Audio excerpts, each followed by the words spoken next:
All right.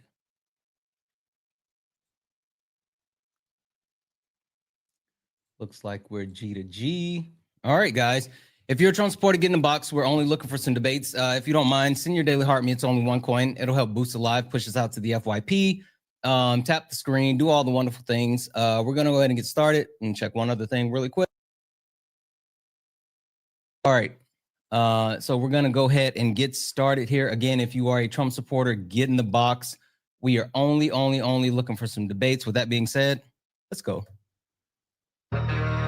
You stepped in the box, now you're in the ring. Ain't no hugs here, you better take your best swing. Mike Hot, who wanna step in the flame? This ain't a debate, this a mind game. Facts type lies, get left in chain. One wrong word, get slapped out your name. This ain't TikTok T, this a war zone talk. No script, no filter, no safe walk. Great stats get scrambled like a glitch. I got fire in my mouth like I came from the pit. Yeah. Step in if you dare. Truth hit hard like a punch in the air. Ain't no rules, no plan, no script. One wrong move, get cooked real quick. No cap, no shield. Better know your stuff or you get revealed. Step in, don't you wanna? Sparring with Santana. I don't care what you claim or your background. Facts only, if not, get clapped down. Whether you're left or right or you don't even vote. If your logic is weak, I'll sink your boat. Hey. You talk slick, but you ain't got source. Just vibes, that ain't power, that's force. I'm the test, the trap, the trip, the call. You slip once, I'm snatching it all. Yeah. Step in if you dare. Hit hard like a punch in the air. Ain't no rules, no plan, no script. Yeah. One wrong move, get cooked real quick. No cap, no shield. Better know your stuff or you get revealed. Step in, don't you wanna? Sparring with Santana. Step in if you dare. You hit hard like a punch in the air. Ain't no rules, no plan, no script. One wrong move, get cooked real quick. No cap, no shield. Better know your stuff or you get revealed. Step in, don't you wanna? Sparring with Santana. Yeah. This ain't a safe place. Nope. This is flames. Yeah, it is. Step in, don't you wanna? Sparring with Santana.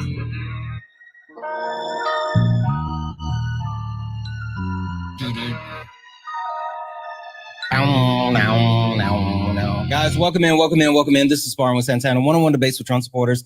If you're a Trump supporter, get in the box. We're only looking for some debates. If you're friendly, please do all the wonderful things. Tap the screen, share the live. I'm going to keep resetting the daily gift goal to these little 1-cent gift goals. If we can knock these out a couple of times, it'll help push us out to the FYP. And send your daily heart me's, guys. It's only one coin. That'll help boost the live as well. With that being said, again, only requests up if you are a Trump supporter. We are only looking for some debates.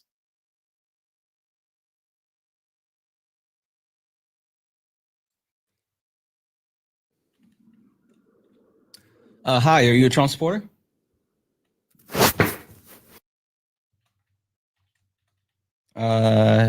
Okay, I guess not.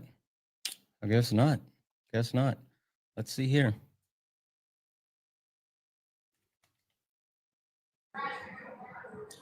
User, are you a Trump supporter? Hello. I'm going to assume that means you don't know that you're actually up here. So we're going to drop you. Guys, again, if you're a Trump supporter, get in the box. We're only looking for some debates. Please take a look at the bottom of your screen. If you see the little pink and blue person, you're good. But if you see the gray person, that means that you are in the box. Go ahead and get in the box. L, Rez, or whatever, like no one cares about you spamming Trump 2028 in the chat. I sent you a request and I'm going to mute you. Mods, let's make sure we are putting the kibosh on any Trump supporter who's yapping in the chat, because for some reason they think that my chat is their safe space, and I absolutely refuse. It's not. If you want to actually get in the box, get in the box. If you are actually, hold on. Got it. I did not realize this. You know what I didn't realize?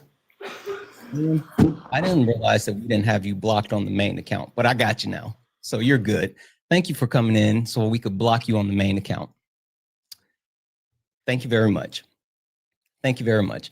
Again, only request up if you're a Trump supporter. We're only looking for some debates. Only request up if you are a Trump supporter. We're only looking for some debates. And MAGA, it's super simple, right? Super simple. Super simple. I would just like to know, where's the lie? And listen, you guys may be, it may be kind of hard for you guys to identify lies. I think it is, because Trump lies to you guys all the time. And for some reason, you just absolutely believe it. But maybe you can identify where the lie is. And we have a couple of different things, right? I think MAGA is the party of violence, that hate is required to be a part of MAGA, that you guys are the guardians of the PDF files. The economy is absolutely trash because of you, and the poll numbers continue to stink. So again, if you are a Trump supporter, get in the box. We're only looking for some debates. Please do not request up if you're not a Trump supporter. If you're friendly, again, keep tapping the screen. Let's go ahead and get the likes up to 15,000 likes. And again, I'm going to keep resetting the daily gift goal to these little 1-cent gift goals. That'll help push us out to the FYP as well. Let's see here. All right, there. All right.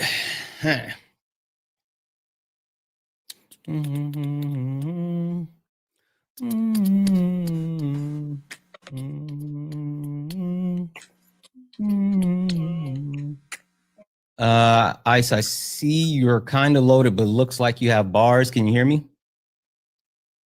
Yes, I can hear you. Okay.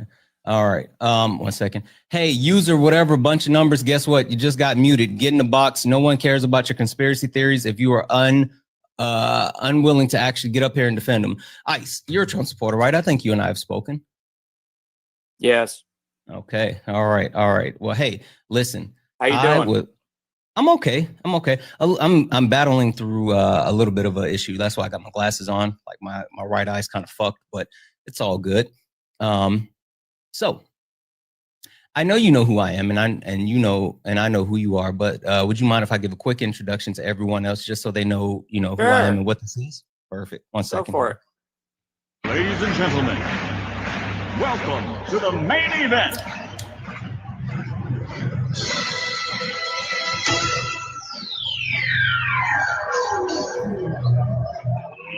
Let's get ready to rumble!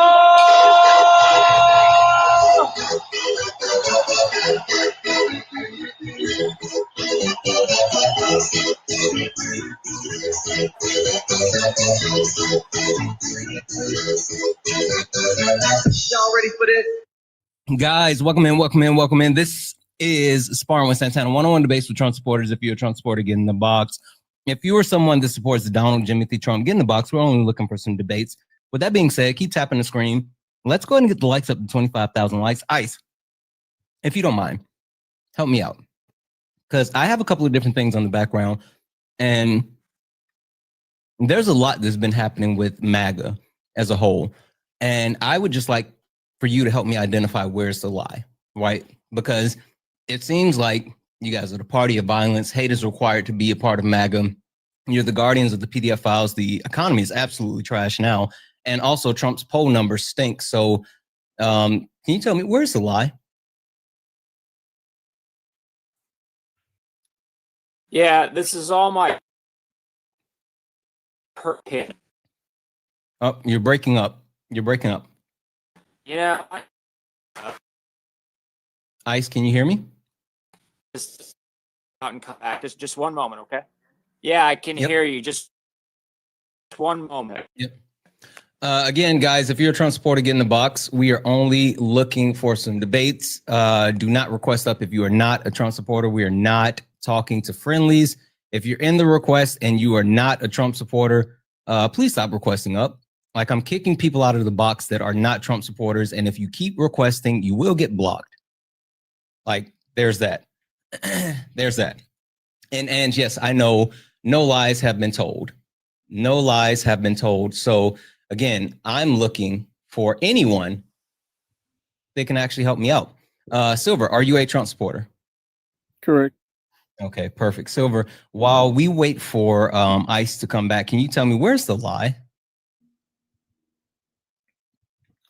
Yeah, I don't think that we have a trash economy. I think Mm.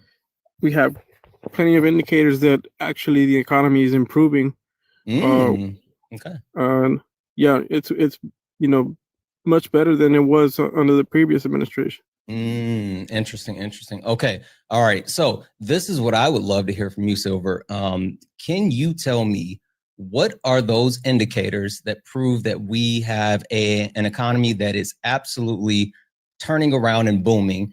And name some of those indicators that are not the stock market. Go. Sure. So I'm going to use actual data points here. Mm-hmm. Real nominal wages is up. Okay. We also have a growth in the gross domestic product per capita is up. So these okay. So just real don't nominal wages and GDP. Okay. All right. no, not yeah. Well, per capita, not just GDP. Yeah. I mean, per capita means like per person, right? I mean, Yes, exactly. that's fine, but I mean, you can just say the GDP as a whole, because the GDP as a whole has actually increased in Q3. So, like, I think distinguishing the two doesn't really mean much. But I'm sorry. Go ahead. Well, it reflects the whole point. It reflects these two things reflect on the individual, right? Mm-hmm. So there's more productivity, uh, and there's an increased average living standard, right? So that's why I say per capita. Wait, where are you getting there's an increased average living standard? Well, by definition, the increase of GDP per capita means that there's an improvement on those individuals. Not necessarily. Living And standards. we can talk about why in just a moment, but I can't agree with that. But anyway, go ahead and finish. Are there any other indicators that you want to bring up? Well, just to address that, just that when there's a higher GDP per capita means that the more goods and services are available per person. So by definition, that means that there's better access to healthcare, education, and infrastructure. So those things mean that there is a higher living standards. Yeah, well, and see, the reason why I said not necessarily is because what happens if not only is there access to it though, but those prices for those other things increase. So if the per capita GDP increases, but yet the overall cost of each nominal good increases as well, what happens then? Well, that's why I mentioned so real nominal wages are actually up, meaning that the average individual has higher purchasing power against those goods and services. Right. So what happens when you account for all of the rest of the things that actually impact the economy, such as consumer confidence, inflation? We can talk about the tariffs that have had a massive impact, but then also the unemployment rate that has spiked. What happens when all of those other things come together in that cauldron and mix up? Yeah. So the real nominal wages it can be adjusted for inflation. So that's what I'm talking about. It can, but is it? Yes. So that's what I'm saying. The actual data point for the Feds from St. Louis. You you can look this up. And it's also reported by the White House to be up by 3.8%. That means that which, and this is calculated against the CPI adjusted for inflation, meaning that those 80,000 selected goods and services are used to calculate that data point against the real nominal wages of the average medium income. Meaning, so just to simplify that, it means that the medium income actually has more purchasing power and is trending up since Donald Trump came into office. Oh, that's not true. Give me a second here. So as far as where'd you get that information from? Well, there's two sources. You said you got it from Fred, right? Yeah, so you can get it either from the White House. The issue with that is it looks like Fred hasn't published anything past Q1 for real nominal wages. Okay, I'm looking at it right now. Can you tell me where I'm missing it out? Because I'm trying to adjust the graph. I mean, like it has all the information, and I'm going in to adjust the actual timeline. It goes up to Q2. Okay, well, I'm just telling you, like the last date it's allowing is April of 2025. So I guess the question I have is where exactly are you seeing? As a matter of fact, just so you know, I'm not BSing you, right? I'm gonna show you this, right? I can just pull it up for you. That's fine. Look, I'm right here. You tell me if I'm looking at something incorrectly. So again, this is Fred, and I'm trying to adjust the graph to actually look at the time frame, and you see all these are grayed out. Yeah, 1 second. Okay, let me see the wage and salaries. Okay, hold on. I think that's the wrong thing. I'll bring it up. Let's see if we can actually have it right here. Even sure. While you do that, if you don't mind, I'm gonna go ahead and talk to Ice as well. So you pull that up. Ice. All right. Are you good? Yeah, you hear me okay? Yes. You kind of had a bad signal. All right, Ice. So this guy is trying to tackle the economy. It's going to be super interesting. But while we do that, what do you think is the lie? Any of the other things on the background you think there's a lie?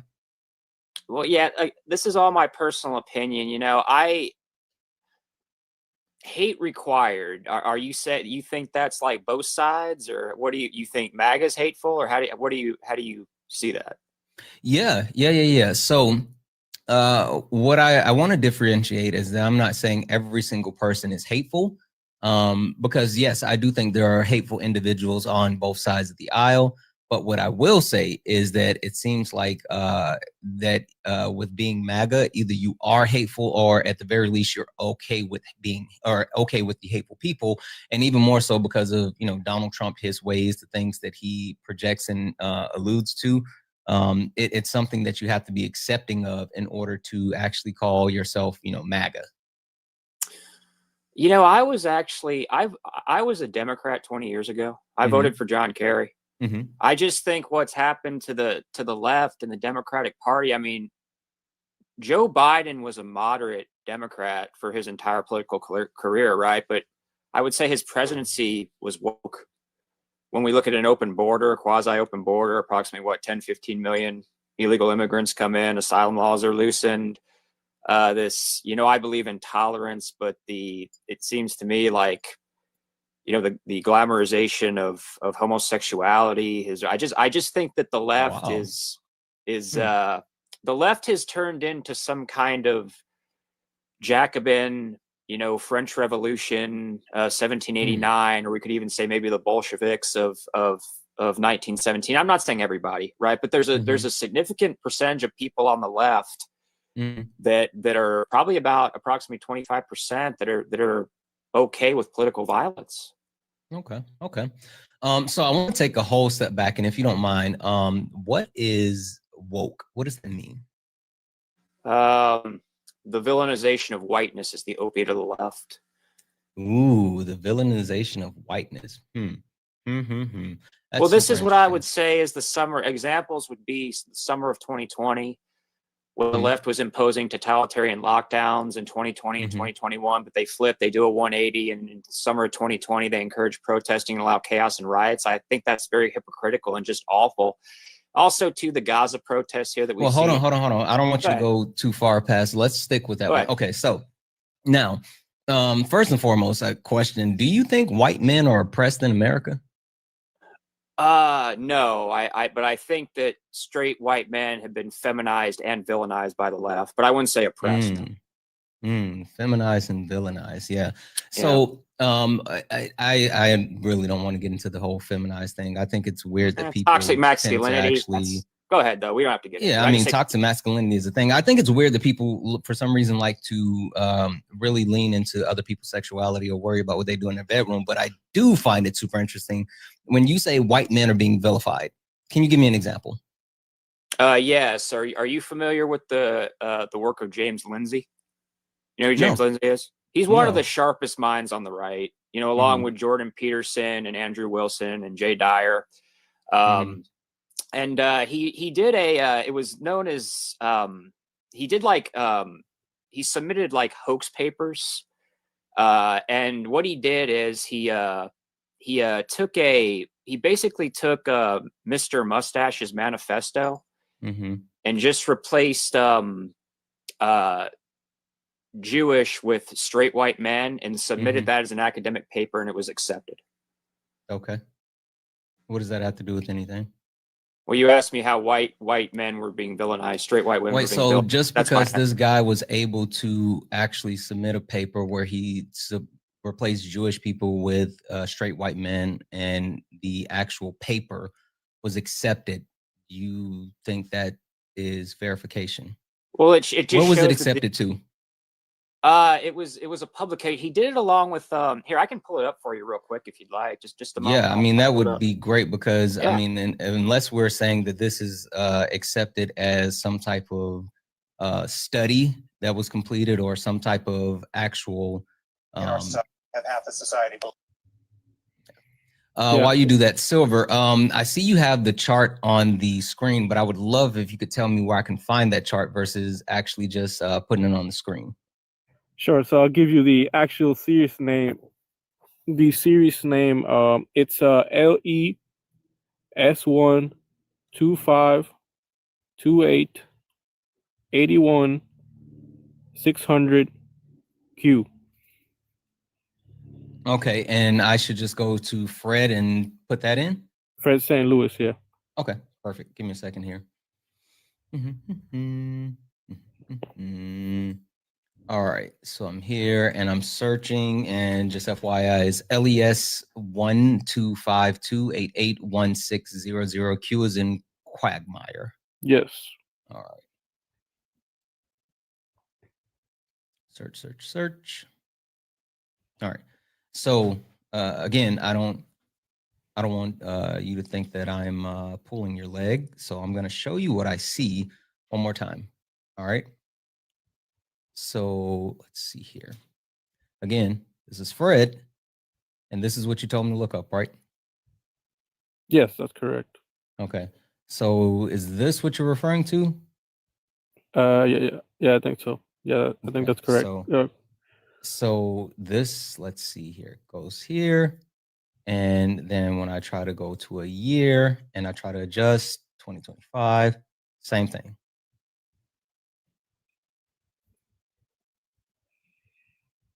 So how did you get there? So yeah, if you pull mine up, you can see it shows the second quarter. Yeah, no. I don't want to see the graph. I want you to actually tell me how I can get there and see the information for myself, because it looks like you have a screenshot of a graph on your page. But it's interesting that, I mean, we're both talking about Fred. You gave me the actual number to look up. I showed it to you. I showed you the results, and I click on it and I get back to this screen and it won't let me adjust past that. So something is fishy.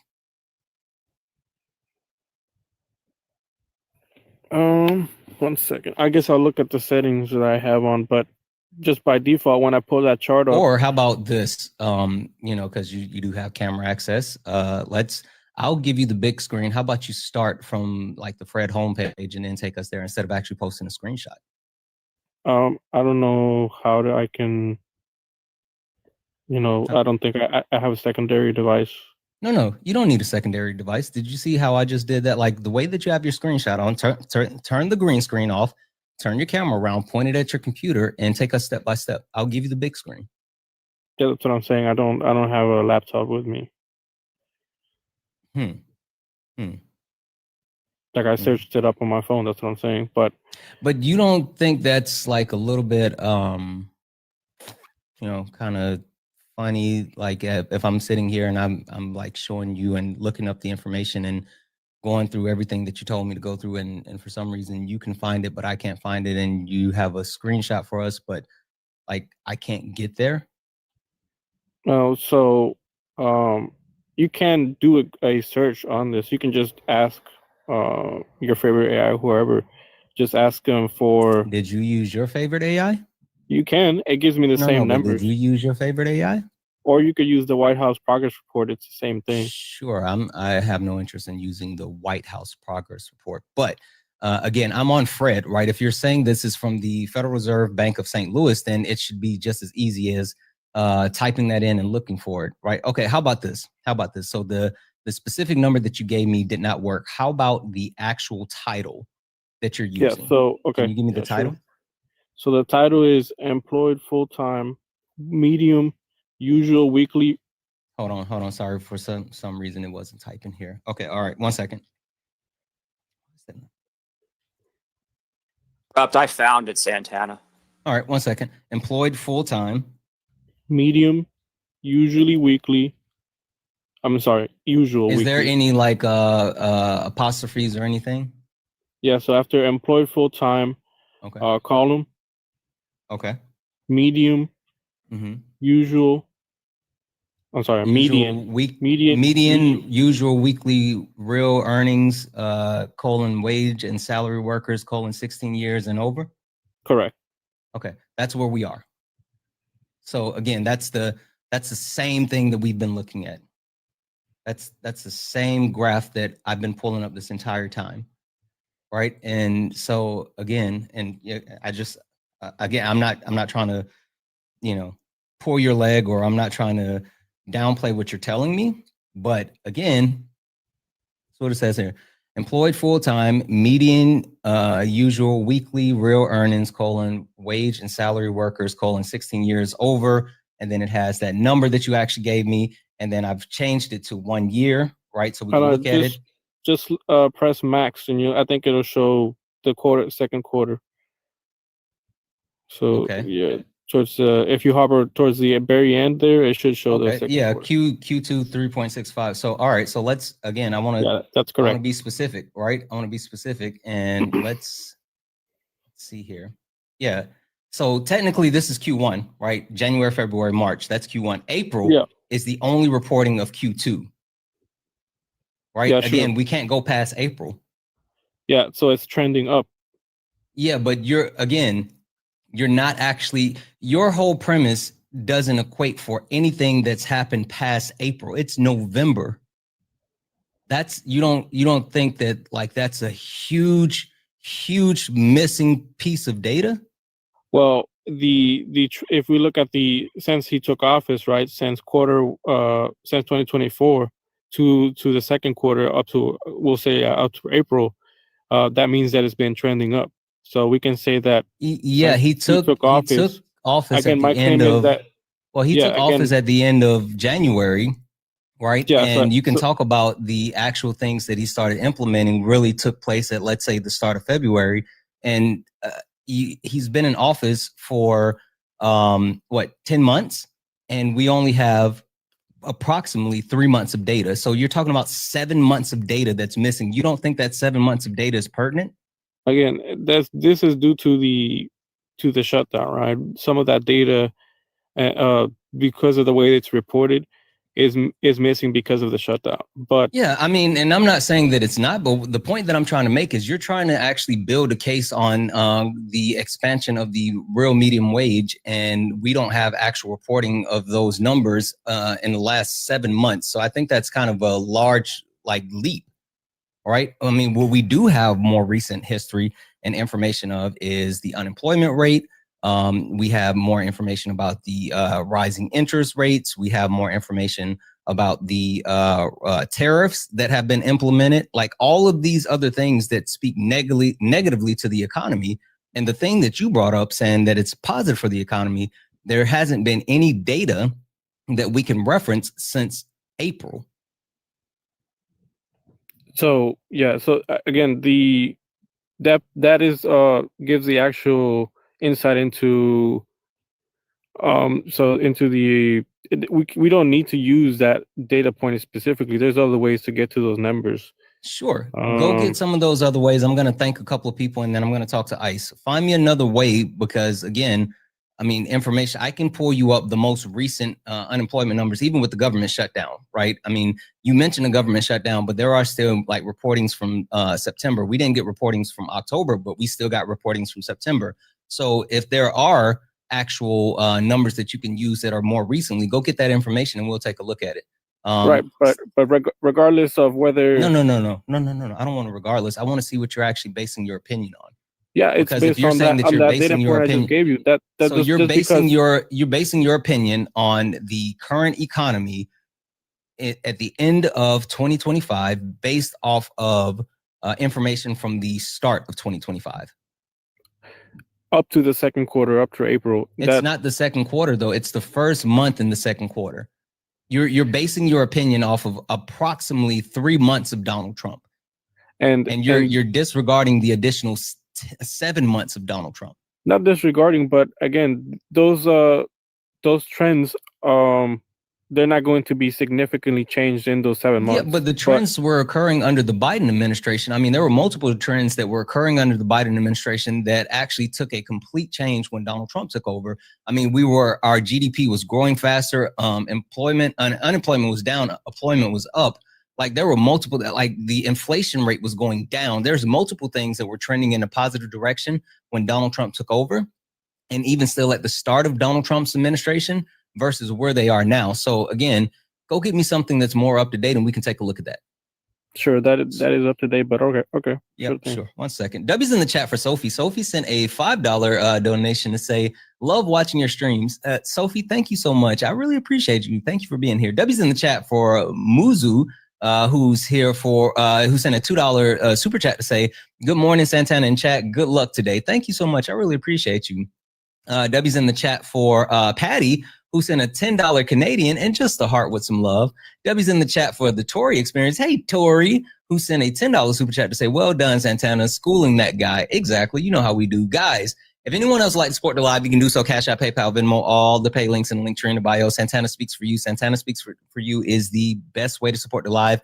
Everything's accepted, anything's appreciated. If you're over on the YouTube, you can send a super chat and I will read that out.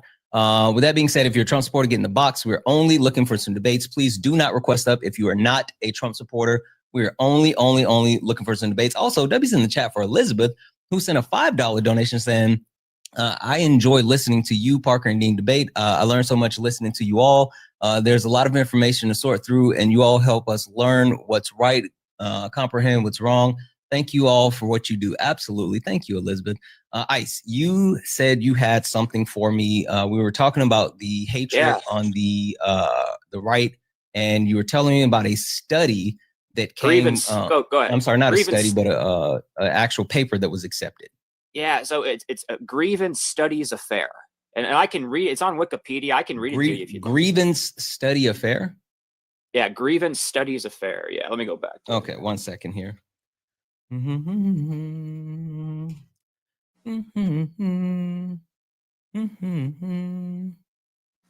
Peter Boghossian, James A. Lindsay, and Helen Pluckrose. Sure. So I'm finding this in, of course, it's on Wikipedia, which that's not an actual source, but I would love to find any type of no, Wikipedia is not a source. Really? Do you know why Wikipedia is not a source? I think sometimes it's good, sometimes it isn't. Right, but do you know why it's not an acceptable source? Why do you think that? Because anyone can make edits to Wikipedia. Well, here, let me go back. I'll find another source for it. Okay. And I was just about to say, I would love any type of actual credited source, maybe reviewing this information. I mean, I found something from Foundation of Individual Rights and Expression, which is like a podcast. I found something like there's a couple of different things. I got one for you. Here's the Atlantic. What the new Sokol hoax reveals about academia. Over the past 12 months, 3 scholars, James Lindsay, Helen Pluckrose, and Peter You cut out. Boghossian wrote 20 fake papers trying to argue for ridiculous conclusions. Ice, you're cutting out. You're cutting out. Oh, 1 sec. Can you hear me? 1 sec. A little bit. You're kind of choppy. Let me try and fix it. I'll be right back. Oh, wait. How's that? Is that better? Okay. A little bit. Yeah. Okay. Yeah. Did you? Yeah. The Atlantic had a. It looks like that's a different source for you. If you want, I can. Okay. What the new so I'm on hoax, here, but right. it's behind a paywall. It doesn't. It seems like this is just an article reviewing the information, not reviewing, but talking about the story of what they did. The audacious hoax revealed about academia. And then it says here, over the past 12 months, 3 scholars, James Lindsay, Helen Pluckrose, And Peter Boghossian wrote 20 fake papers using fashionable jargon to urge for ridiculous conclusions and tried to get them placed in high-profile journals and fields, including their gender studies, queer studies, and fat studies. The success rate was remarkable. By the time they took their experiment public late Tuesday, 7 of their articles had been accepted for publication by ostensible, serious peer-reviewed journals. 7 more months of ongoing through various stages of review and process. Only 6 had been rejected. This is what we found. So blah, blah, blah. So this is what it's saying here, that they wrote a bunch of papers. They wrote 20 papers. 7 of them were actually accepted for review. And only one of the 20 papers that they wrote were accepted and set for publication. But they don't say who published them and where we can find it, because then it hits a paywall. So do you know who accepted? What was the actual journal? What was the paper? Where, like, any of that information? The Reason Doc anti-PC writers tricked 7 academic journals into accepting. So 7 journals accepted the fake papers. Okay, they accepted it for review, but only one of them made it. I think be set to published. I don't know this for sure. I think maybe it came out that it was a hoax prior to the exact. That could be the explanation for it. But my original claim was you had asked me how straight white men were being villainized, and this is what I said. It's the Mr. I'll use TikTok speak here, but Mr. Mustache's manifesto. And I'm on DuckDuck here. I can read you that. It says, written excerpt from, well, I won't use the words, but MK. A section of Mr. Mustache's text was rewritten using contemporary jargon to illustrate absurdity in academic discourse. Look, this is what I'm trying to explain. That's what we just read on the Atlantic. The point that I'm trying to get across, though, Ice, is that, like, you sitting here saying that there was studies that were published that were accepted. I mean, like, again, 20 papers. No, papers submitted. Yeah, well, papers, sorry. 20 papers written. One of them were set to be accepted, but there's no, unless you can find it, you can tell me who accepted it, where it was accepted, what the paper was. I say all that to say, like, yeah, white men literally sit at the top of the patriarchal system. And so for you to have some type of inference that they're being vilified, most of the actual times they are the bad guys. So, like, even if they were being vilified, it would be justified. But it's kind of hard to oppress someone who has all the power and control. Well, all kinds of other cultures throughout history, such as the Aztecs, the Moors, Genghis Khan, the Persian Empire, the Ottoman Empire, Imperial Japan, they were doing bad things too, right? Here's what the left essentially believes, right? Along with the glamorization of homosexuality, the left believes that Western civilization is an authoritarian patriarchy that has engineered whiteness out of genocide, colonialism, slavery, and imperialism. And this is... Where's the lie? Huh? Where's the lie? Is that a lie? What Western civilization was absolutely established in genociding indigenous people. It was built on the backs of chattel slavery, and it glorifies capitalism that is a system that oppresses people who have a lack of resources. So, like, I'm not saying, oh, this is what the left stands for or believes, but, like, everything that you said is actually factual. Well, I'm just saying all other kinds of culture, all kinds of people of color have done similar things is all I'm trying to say, right? I guess, but the interesting part about all that is we're talking about what's happening right here, right now in 2025. We started talking about, like, Donald Trump and the left and the party of hate. And, like, while, I'm not even going to debate you on, like, historical events as far as, like, the Aztecs or the Mongolian dynasty or anything, I will talk to you about what's happening in our country right now and the actual rise of white nationalism. And the fact that, like, people who are openly admitting to be Nazis stand along the side of Donald Trump. Donald Trump has tried to appoint them to different offices, and at the same time has given well-known white nationalists a lot of power within his administration, i.e. Stephen Miller. So, like, you can talk about historical context, but I would much rather for us to be where our feet are. Okay, that's okay. Steve, you think Stephen Miller is a Yahtzee, a white nationalist? He's absolutely a well-known he's white Jewish, nationalist. right? He's Jewish. I don't know what his actual religion is, but he's very much a well-known white nationalist. I mean, that's fine, but he's still a very well-known white nationalist. That has nothing. I mean, I don't care if he's Jewish or not. He's absolutely a white nationalist. Also, Debbie's in the chat for Swan. Welcome in, Swan Raid. Welcome in, Swan Raid. I hope you guys are having a great morning. Guys, as we get in, tap the screen. We should be way past where we are with the likes. Let's get the likes up to 100,000 likes. I'm going to keep resetting the daily gift goal to these little goals. Actually, we still have the finger hearts. Can we knock those out? Can we knock the finger hearts out? Also, if anyone would like to support the live, you can do so. Cash App, PayPal, Venmo, all the pay links and link tree in the bio. Santana Speaks For You is the best way to support the live. Everything's accepted and things appreciated. If you're over on YouTube, you can send a super chat and I will read that out. W's in the chat for Amanda, who sent a $11 donation saying, my family does Thanksgiving dinner on Friday today, so I'm taking your advice from the other day with me this afternoon. Wish me luck. Any last minute ideas for combating my hyper Christian MAGA parents today? Yes. Ask them if they think that Jesus would approve of Donald Trump calling for the unalivement of people. Do that one, Amanda. W's in the chat for Amanda. Also, guys, W's in the chat. Sorry. Let me get back here. W's in the chat for Bird. Bird's in a $5 A. I don't know what currency that is. Over on the super chat said the power and control is in your head, bro. Pull it out of your nether regions. I guess I don't know.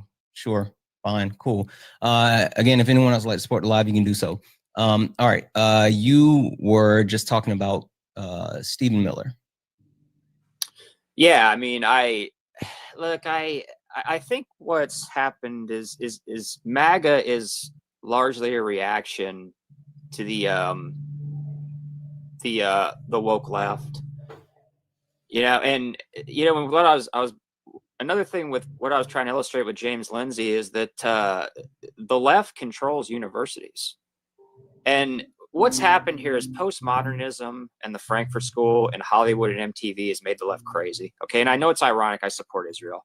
All right. Postmodernism and the Frankfurt School led to CRT and queer theory. And this is the religion of the left. I hear you. You just keep throwing out all the buzzwords, Ice, but like all the buzzwords that you're throwing out doesn't negate the actual live reality. Like you can talk about like CRT, or you can talk about like DEI or liberalism and all this other stuff. But the thing that I would much rather talk about and concentrate on is the fact that the right is a party that is literally stripping away human rights. We're actually on a human rights watch list. The right is actively endangering people's lives, whether you talk about their stripping away medical access, or you talk about the way, like with veterans, stripping away access to like the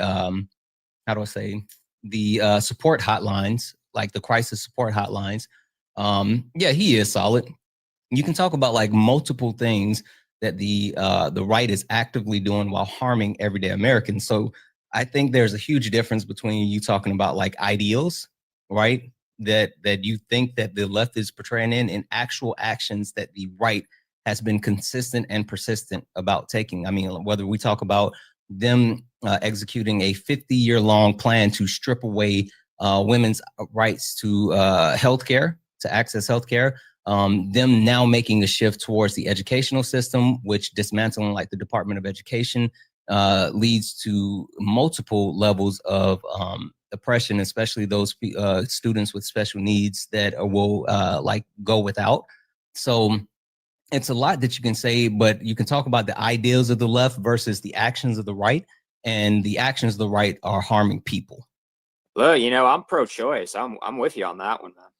Yeah, I mean, I'm not talking about again I'm talking about the function and like what they've been doing on the right. Like they've leaned into all of these things. Yeah, someone just named they absolutely did remove like nursing degrees and say that's no longer a professional degree, right? I mean, it seems like, and again, the only thing that I can come up with is this Trump administration is their main purpose is cruelty, because that's the only way that you can justify withholding like SNAP benefits from everyday Americans that need it.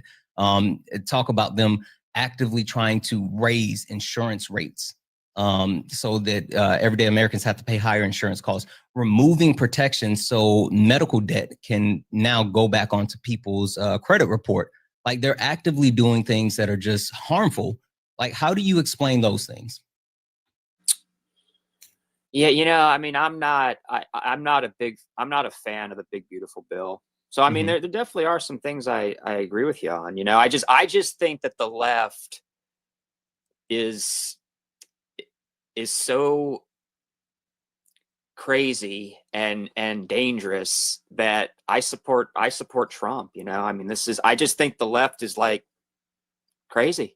Yeah. And listen, I mean, I'm not going to tell you that your beliefs and ideology, like you worrying about the actual premise of the left. Like, I'm not going to tell you, oh, don't worry. But like, okay, can you tell me anything that the left has done that has been as harmful as the right making the decision to withhold food from 42 million Americans?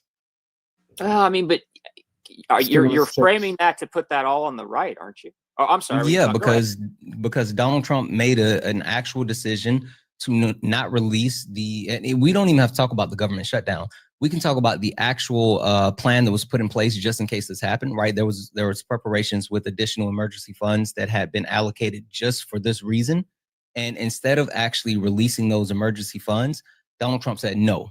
And not only did he say no, but he fought it to the bitter end. He escalated it to the Supreme Court. He actively fought to not release emergency funds that were put in place just for this situation because he wanted to force the Democrats to negotiate. I'm so confused. Like, again, using people and their lives and their ability to have access to food as a bargaining chip or whatever, like that screams, hatred. Well, I think the right and Trump would just put it back and say it was the Democrats' fault. But look, I think there does need to the safety net needs to remain intact. I agree with you. I don't know exactly whose fault it is. There can, but I agree with you that needs to be kept intact. Absolutely. Okay. Well, I'm just saying, can you name one thing that the Democratic Party that has done that has been as harmful as that? Thank you for the corgi. Having a quasi-open border where the Biden administration allowed approximately 15 million illegal immigrants in here and loosened asylum laws, this is a national security issue. Can you point me in the direction where the Biden administration either one had open borders, like what legislation they passed for open borders, two, where they loosened asylum laws, or three, anything that Donald Trump has passed into law, any legislation that has changed what is occurring or what occurred under the Biden administration?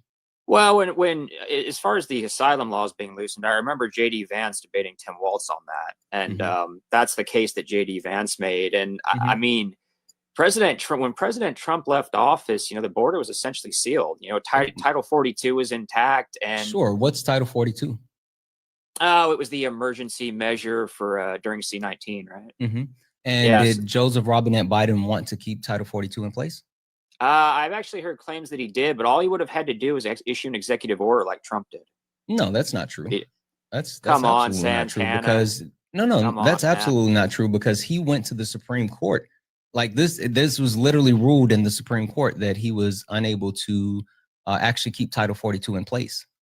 Like he tried to keep Title 42 in place, but the Supreme Court said, no, you can't use Title 42 anymore because we're no longer under a state of emergency, being that COVID had passed, or, in their words, was over, and there was no longer a need to keep it. So like the Supreme Court told Biden no, even though he wanted to keep it. Okay, well, the answer to that would have been to issue an executive order, and look, the Democrats wanted to do this. Can you issue an executive order to keep Title 42 in place if there's no? No, but you can issue an executive order. You can issue an executive emergency order to seal the border. You can, like Trump did. He didn't. Well, why? How was Trump sealed it? There's been no legislation. Yeah. And that's why I was asking the question. I can tell you exactly what he did. Donald Trump is violating human rights and putting people in concentration camps. That's why people aren't coming here. This is not true. Yeah, that's absolutely true. Go ahead, Silver. I'll mute you. You go ahead, Silver. Go ahead. Yeah, so tell me how that's not true. Yeah, so you're claiming that the cages built by Barack Obama are now concentration camps under Donald Trump? Yes, I'm claiming they're not. Listen, you guys love to bring up the cages. Those were quote unquote holding cells where people could not be within those actual quote unquote cages for more than 72 hours. It was literally holding cells where Donald Trump has used those same cages as living quarters. There's a huge difference. You need a different talking point. Try again. Not really. I mean, again, Obama built them, so yeah. Those actual holding cells were built prior to Barack Obama. They were used during the Obama administration, but again, they were holding cells where no one was able to stay in those actual holding cells longer than 72 hours, where Donald Trump and his administration used those as living quarters. Now, address that. Why is it that Barack Obama had those cells and people couldn't stay in there past 72 hours, but yet Donald Trump took those same cells and made them living quarters for people? Why would he do that? Yeah, exactly. So, no, don't say yes, so, and nothing. Answer what I said directly, Silver. Exactly. W's in the chat for MAGA Christ, who sent the $2 donation saying, since Hensley is so against the queer community, ask him how he feels about Trump. I'm not going to ask about Bubba, MAGA Cries. I'm not going to do that, but you know. Also, W's in the chat for CD, who sent a $5 donation, said, it saddens me that people have politicized my identity as a queer and trans person.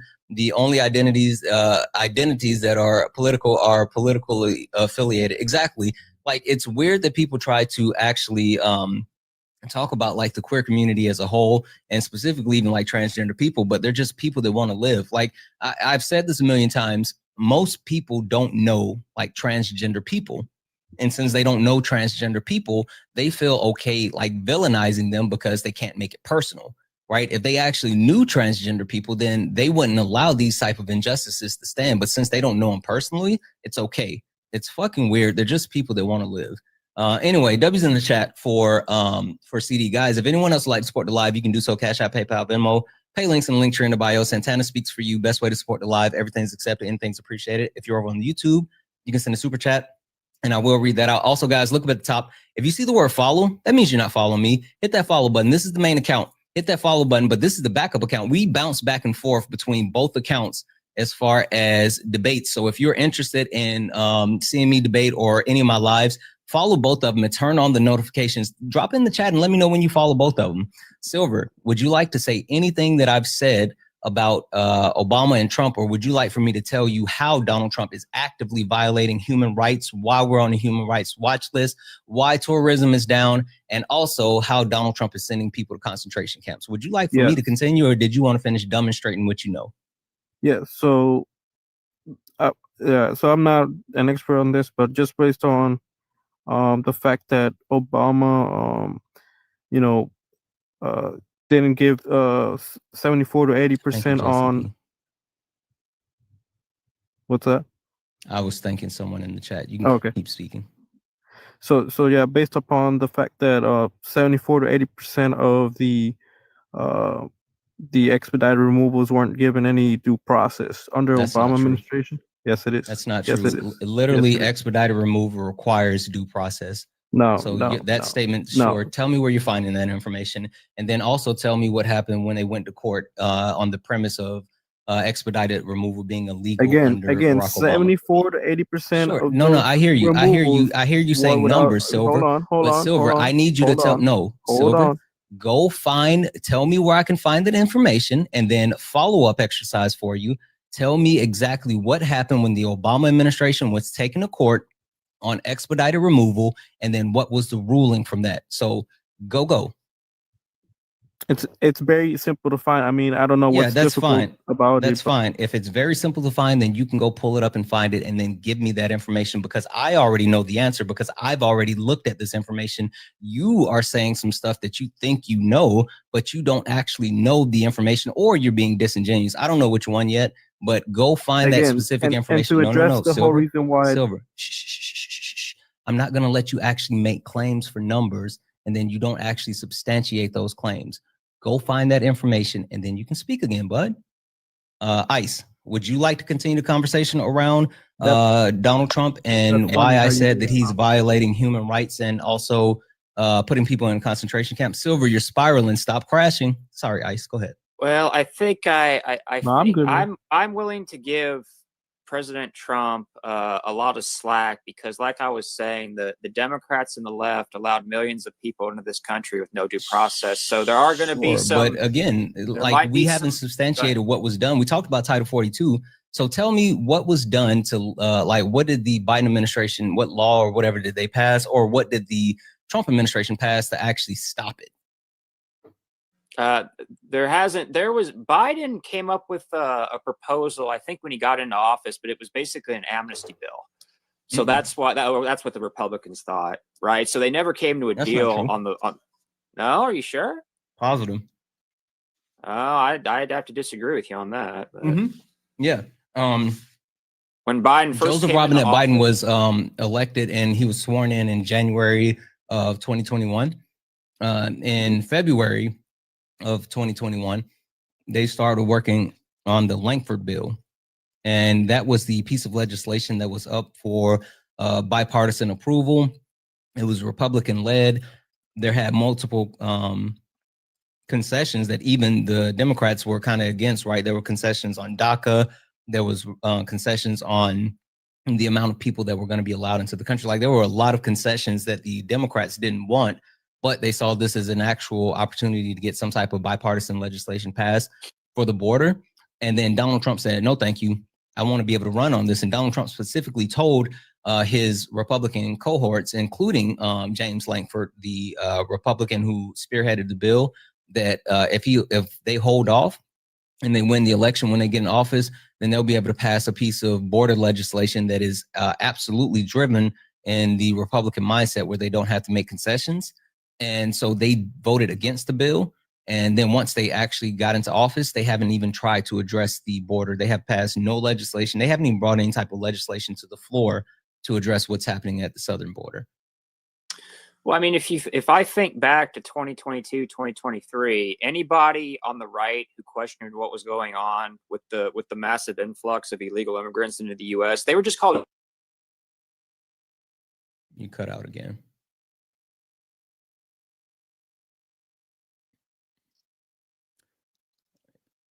You completely cut out, Ice.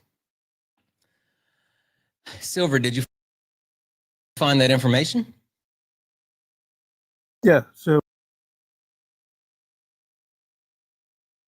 sure. One second, I'm bringing it up. Okay, tell me where to find it. I don't want you to put it on the screen because we know how that went last time. Oh, thank you for the snow dinosaur. That's freaking awesome. Guys, keep tapping the screen. Why aren't we at 100,000 likes yet? We should absolutely be at 100,000 likes. Guys, please tap the screen. Tap the screen. Also, if you'd like to support the live, you can do so. Cash App, PayPal, Venmo. All the pay links and links are in the bio. Santana speaks for you. Best way to support the live. Everything's accepted. Anything's appreciated. Yeah, so the migrationpolicy.org.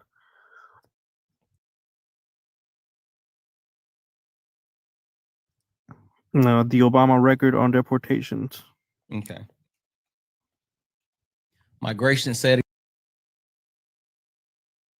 again, migration what? Migrationpolicy.org. Are we looking at the Migration Policy Institute? No. Okay. Yes, that's correct. Sorry. Let's see here. And Migration Policy Institute, data and analysis. And it says, right. And then after that is column, deporter in chief or not.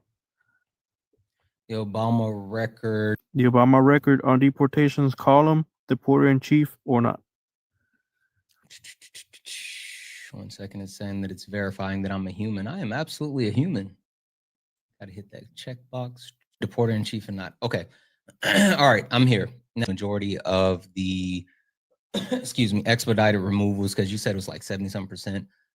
Tell me where it says here that it was illegal. Yeah, so you should. Or not, I'm sorry, you didn't say illegal. You said that they didn't get due process. Yeah, it's somewhere there on the table. There's multiple tables here if we scroll down. I think, let's see.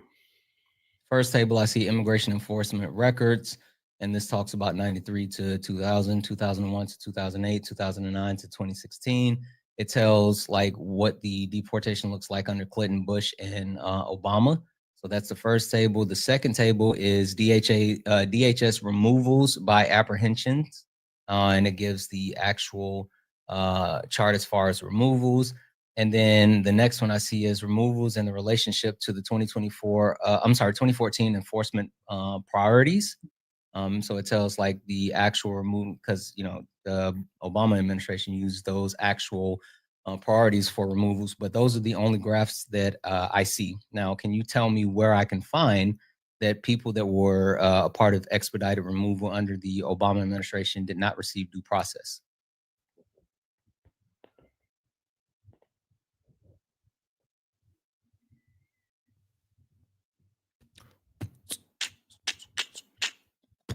So the number here is, hold on. I don't want you to tell me what the number is. I want you to tell me where I can find this and this information. Yeah, because the number is going to point us to where that information is. That's fine. As long as you can tell me where I can see it here on my screen, I'll take it.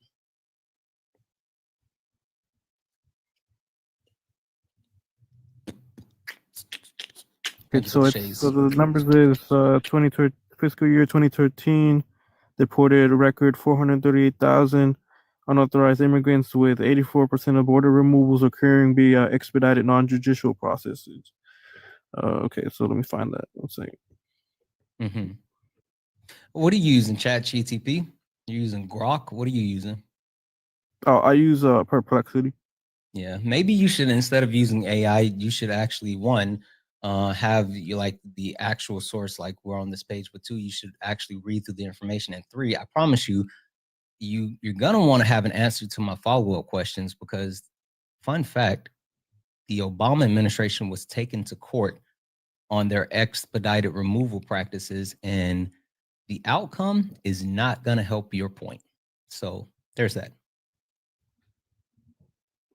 I don't see what you're getting at.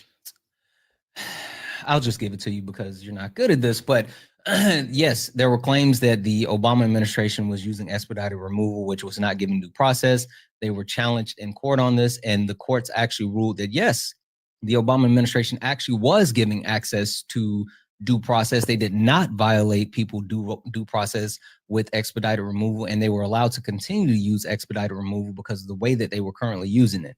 Now, the problem comes in is with Donald Trump and the way that he expanded expedited removal, getting rid of those priority levels. As you can see on those charts, there are priority levels.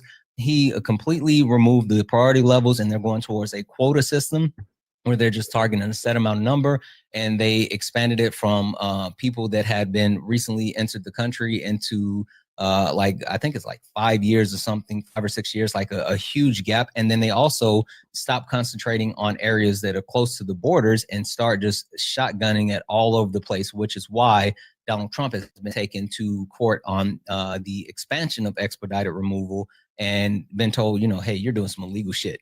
So like, there's the difference between Donald Trump and Barack Obama. That's why I said you want to follow up with that actual information that I gave you. But you got so stuck on trying to find something to prove what you were saying that you didn't even want to listen to reality or search for actual information.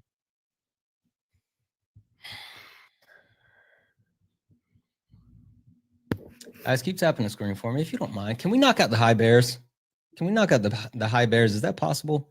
Can we knock those out, please, chat? I love you. I would love you so much if you did that. Also, if you're a Trump supporter, get in the box. If you are someone that supports Donald Timothy Trump, get in the box. We're only looking for some debates. Please don't request up if you're not a Trump supporter. We're only looking for some debates. Silver, would you like to respond to anything that I just said? Or would you like to say, nuh-uh? Well, I'm searching up because again, so every time I bring up a point, you want me to point you so that you can see it with your own eyes, even though you're not. Yeah, because so far, and you make the information that you gave me, don't back them up. So it's kind of no. I mean, I can pull up I can pull up any of the actual information that I gave you, and you know what's so interesting about this? Hey, Silver, do you think you're like the first person that I've spoken with? No, I'm looking up for the information. cool, You want cool. to, because So you if want you're to see not the with your first person eyes, that like I've you want to spoken claim with, that it's false information. sure. If you're not the first person I've spoken with, this is not the first time that I've had this exact debate, and this is not the first time that I've debunked your exact talking points, because you guys don't actually search, go further, and look for information. So Sure, yeah, go ahead and find that That's what we're information doing right now. Yeah, go ahead. I'm gonna bring somebody else up while you look for that additional information. Guys, if you're in the request, make sure that you're a Trump supporter. We're only looking for some debates. Please do not request up if you are not a Trump supporter. I see friendlies in the box. If you're a friendly, please remove yourself from the request. Take a look down at the bottom. If you see a gray person, that means you're in the request. That means you're in the request and you're ready to debate. But if you see a pink and blue person, you're good. So make sure that if you're in the request, you are a Trump supporter and you are ready to debate. If you are not a Trump supporter, make sure you are not in the request. I am not talking to friendlies. We're not talking to friendlies. Only make sure that you're a Trump supporter. Let's see here.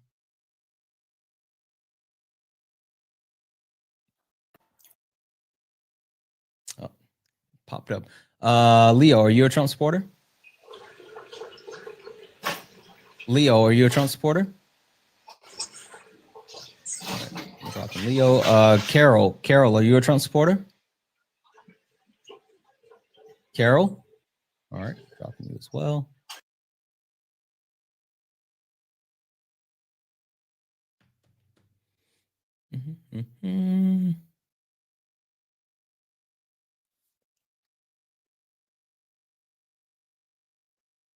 Okay.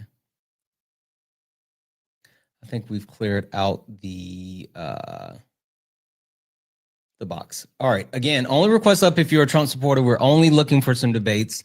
Silver needs help desperately, and MAGA, you can help him out. You can help him out. Like, I know that he's getting dog walked on like the border right now, and what he doesn't know. But you guys can come up and you can tell me about any of the other things that you may know, right? Because I just simply want to know, where's the lie, right? I'm telling you, MAGA, you guys are the party of violence. I'm telling you that hatred is absolutely required to be MAGA. You guys are the guardian of the PDF files. The economy is now trashed because of Donald Trump and his policies, and also his poll numbers stink, right? So if you can identify where's the lie and you're a Trump supporter, get in the box. I would love to hear from you. Silver desperately needs your help. If you're friendly, do all the wonderful things, right? Tap the screen, share the live. Let's go ahead and get the likes up to 200,000 likes. If you like to support the live, you can do so. Cash App, PayPal, Venmo. Pay links in the link tree in the bio. Santana speaks for you. Best way to support the live. Everything's accepted. Anything's appreciated. If you're on the YouTube, you can send a super chat and I'll read that out. Just like Midwest, who sent $1.99 super chat to say, love what you do, homie. We need more like you. Midwest, I appreciate you. I really, really do. Hopefully, we can get quote unquote more like me. We do need a change. We need voices pushing back on it. Silver, don't run. If you're just planning on teacupping until you actually drop, that's a coward way to go out. So either come back and concede. Don't just run. W's in the chat for Goddess, who sent a message through their actual monthly a monthly membership and say, why do these guests show up so unprepared and blame you for their lack of information? Y'all can join with your information and notes. I'm just saying that's right. They could, but if they did, then that wouldn't make them Trump supporters. W's in the chat for all the donors. Silver, were you able to find that information? Yeah, 1 second. Okay.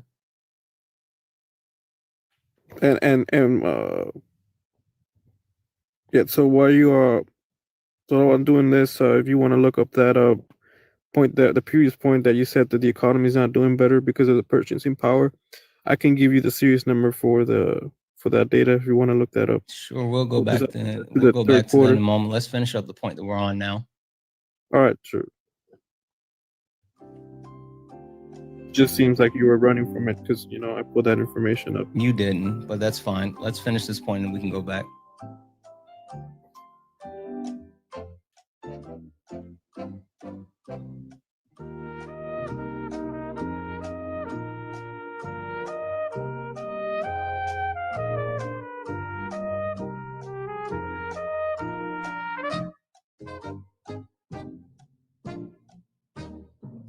All right, Silver, do you have that information?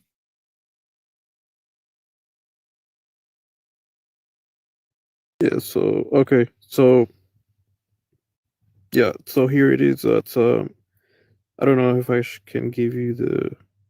Just tell me where you said you were verifying the Obama information. You were going to look up the information on expedited removal. You're also going to look up the information as far as the Trump administration with expedited removal. Which one did you find? Which one are we looking at? Okay, so you can. Well, this is a long link. I don't know who actually passed it to you, but title and where it's located. Yeah, so it's aclu.org, and then I guess if you just Google search the speed over fairness deportation under Obama. Oh, this isn't gonna actually this isn't gonna give you what you think it is. Wait. Serious question. Did you read this before you actually tried to cite this as a source? Serious question. Are you gonna look it up or no? No. Serious question. I already got it up. Did you read this before you actually tried to give this as a source? Yeah, I'm reading it right now. Okay, cool. I'm glad you did, because I've used this as well, and this gives the ACLU gives the compare and contrast as far as expedited removal under Trump and Obama. So awesome. All right, tell me what you're looking at. Okay, so if we scroll down here to again, it's talking about the Migration Policy Institute released a report. If we go down a little bit, so it says right there. After that, it says the deportation system that had 75% of people through fast track streamline removal is a system devoid of fairness and individualized due process. Non-judicial removals violate our constitutional traditions and cannot be reconciled with the administration that has repeatedly stated that it's committed to immigration reform. Is that what you're referring to? So again, so it's talking about the numbers there about I just need to know, is that what you're referring to? So yeah, if you go back, scroll down further, it talks right there. And again, this is, you can put, I gave you the first source, which was the actual MPI numbers, right, with the table that contain, and this is the report on those numbers. No, right? Those numbers don't actually verify that. You're absolutely wrong. But sure, you saying go down to the next one. Cool. Fairness and individual due process must be restored to the system. Expedited removal should be limited in case where individuals were apprehended at the ports of entry or land borders. All individuals must be screened to determine whether they are eligible for immigration relief or prosecution discretion, especially if they have U.S.-based families or they live in the United States for a substantial period of time. Individuals without lawyers should be advised that their rights by a judge before agreeing to. Question: what did you get from reading this? Again, so I'll just read it out for you. A deportation system that hurts 75% of the people. I've already read that. Vaccine right removals is a system. I just read that, Silver. Yeah, so I just read Silver. Why are you reading the same thing again that I just read? Tell me what you understand from that. Again, non-judicial removals violate our Constitution. Okay, so can you tell me, is this an opinion or is this a court ruling? Okay, man, I think that you're... No. Answer the question, Silver. Is this an opinion? The information I gave you. I gave you is this an opinion? Silver. I gave you the MPI Silver. Numbers. You're crashing, bud. Don't do that. Just lock in for half a second. It's a simple question. I'm not taking you seriously, man. It's a simple question, Silver. Is this an opinion or is this an actual court ruling? Which one? Again, we're talking about a report on the MPI numbers. That's perfectly fine. But what did I say happened after this claim?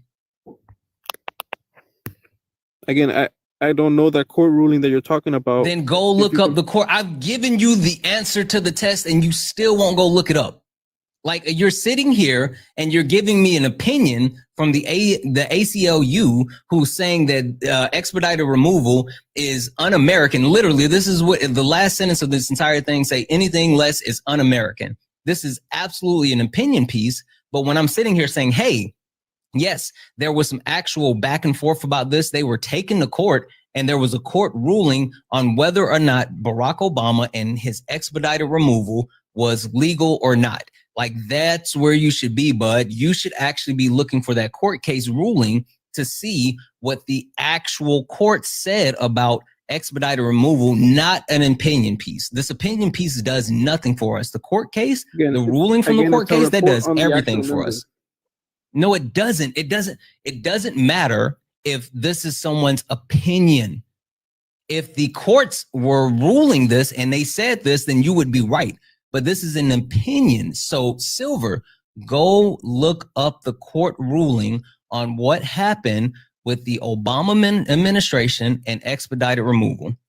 And again, bonus follow-up, look up what they ruled as far as Donald Trump and his expansion to expedited removal. Yeah, so I'm just going to state that. I don't want you to state shit. I want you to actually find the information. Why do you think that you get to just sit here and say stuff that's not true? Why, Silver, why should we listen to you if you don't actually have information? Give me the name on the ruling and go look it up, bud. So what's the name? All you have to do, go look up Obama administration ruling on expedited removal. Go look it up. That's all you got to do. Go look it up. Like, what are we doing? By who? By where do? Okay, again, point me to this. I'll go look it up. Sure. Don't use AI. Don't use DuckDuckGo. Go to Google and look up the actual information. Anything pistachio. Are you a Trump supporter? Anything pistachio. Are you a Trump supporter? Oh my gosh, so sorry, Santana, drop me down. All right, no worries. Guys, again, only request up if you're a Trump supporter. We're only looking for some debates. Only request up if you are a Trump supporter. We're only looking for some debates. Let's see here. Hey, just talking. No one cares about what you have to say in the chat. So I'm muting you, right, bud? But I'm going to send you a request to come up.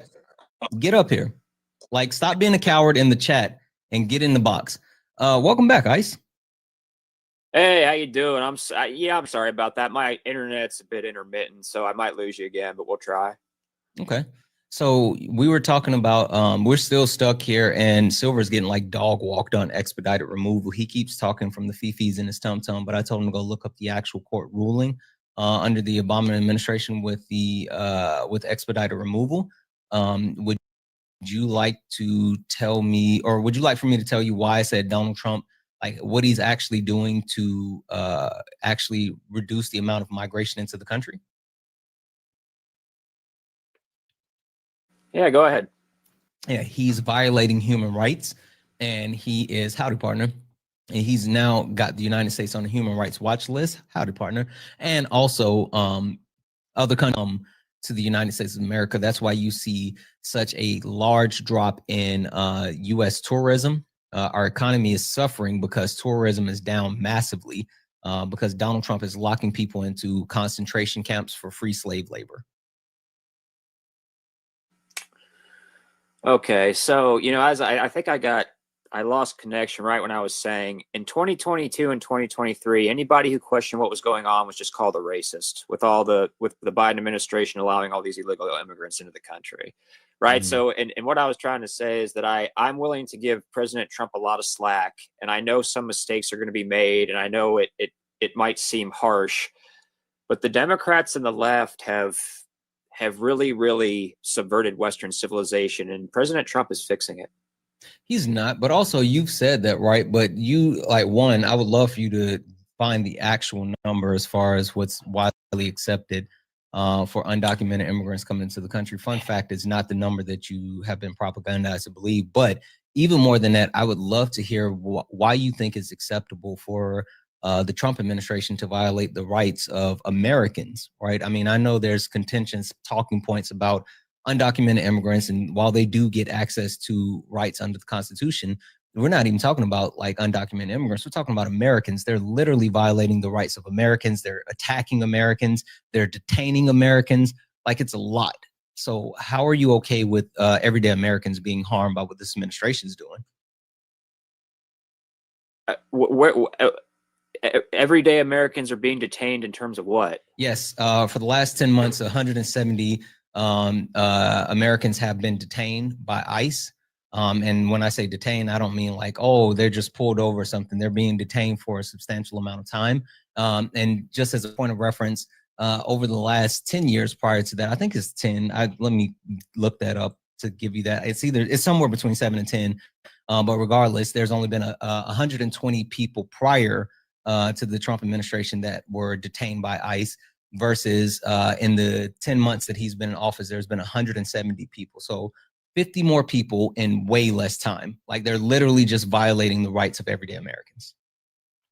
So I mean, why are they doing it? Do they believe that they might be illegal? Is that the case? And then they find out that they're actually American citizens. Is that what's going on?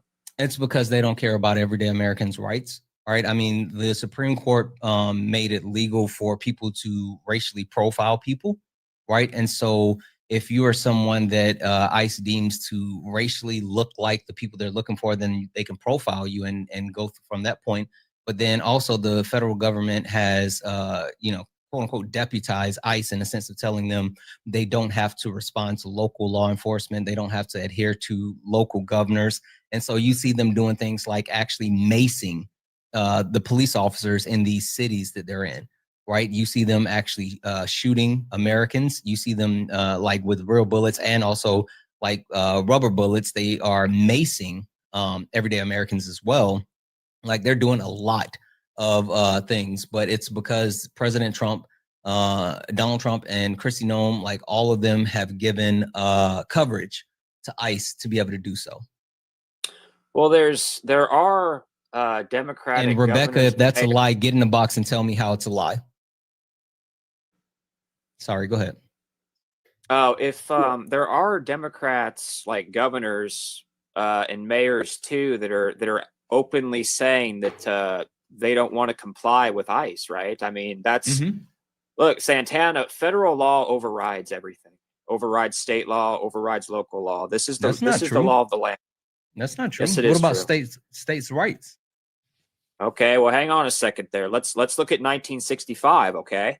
And George Wallace is governor of Alabama, and he doesn't want to. He still wants segregation, right? But LBJ came in and said, "No, you're not doing that." Yeah. So obviously, you and I agree that there are certain laws that supersede that are the law of the lands, but also there are certain situations that are state rights. So if there has not been a actual federal law put in place, then state rights stand, and then once state rights are put in place, there's still an option to actually go back and forth before like trying to institute a federal law. The point being, right, like even if if they're trying to institute like a federal abortion ban or whatever, like there's multiple states that have taken the steps to constitutionally enshrine abortion into what their citizens get. So there is an actual back and forth as far as states' rights and federal rights. I'm not saying that the federal law in most cases don't supersede, but what I'm telling you is there's an active battle that has always been in place as far as states' rights versus overreaching government rights. Well, what the Supreme Court did in terms of AB was just to put it back to the states. Right? They didn't. They overturned Roe, and they overturned Roe v. Wade, just giving it back to the states. That's not true, because not every state actually gives access to their citizens to even be able to vote on whether or not they want abortion, right? And then there's multiple states that flat out have abortion bans, right? There's no exceptions. They don't put them up for like voting and all this other stuff. So saying that, they're sending it back to the states and people can vote on it on the local level, like that's not true. But I don't want to go into abortion. I want to get back to what I was saying as far as like this administration and how like they're utilizing ICE as a modern day Gestapo to literally terrorize everyday Americans. This is what I've been trying to explain to you, that the Democrats allowed in. Look, you asked for a source on that. I heard, and I think he's pretty credible. I heard Piers Morgan say approximately 10 million illegal immigrants. Yeah, it's actually a little less than that, but yeah, some people say 20 million or something wild, but it's actually a little bit less than 10. I've heard 15. Yeah. So, but and again, I was trying to discuss this with you, that when President Trump, just the bottom line is, when President Trump left office, the border was essentially sealed, and now that he's back, the border is essentially sealed again. And when Biden was in there, millions of people. It's not sealed though. It's pretty much sealed. Mm-mm. Oh, Yeah. come on, And also, man. did you Come know on, prior man. to, hey, what was the issue prior to COVID? We wanted to build a wall. Right. The actual migration through the border was so bad that Donald Trump went to Congress and was begging Congress for funds so he could build his wall, but they wouldn't approve it. And so he ended up taking money from the Army Engineer Corps in order to try to justify building a wall. But actual migration was so bad that he couldn't keep it in check. But I got a question for you, Ice. Right? So we can agree that under Barack Obama, because Barack Obama had a negative immigration rate, right? Barack Obama deported more immigrants than immigrants came into the country, right? Yeah, he deported about 3 million, right? I think it's like 4, but yeah. I think that's about the number, yeah. No, it's and then 3.2. yeah, we can look at it in a minute. Anyway, so he had a negative as far as immigration. Now, Joseph Robinette Biden, you already said like there was a massive issue with immigrants and the border coming into the country under Biden, right? Right.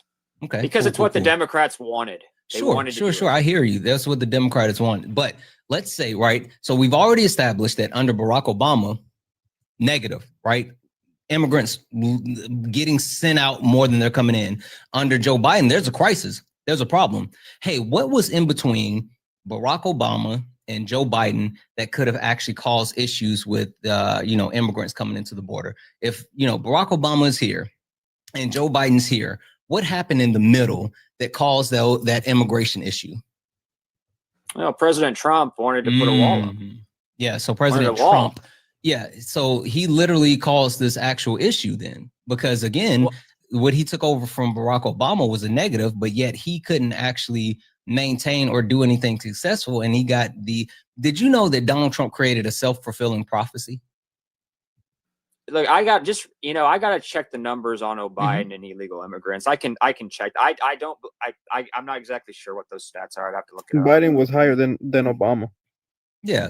But you can go take a look. But the point that I'm making though is that it was a self-fulfilling prophecy in the sense that Donald Trump told people that the borders were wide open, right?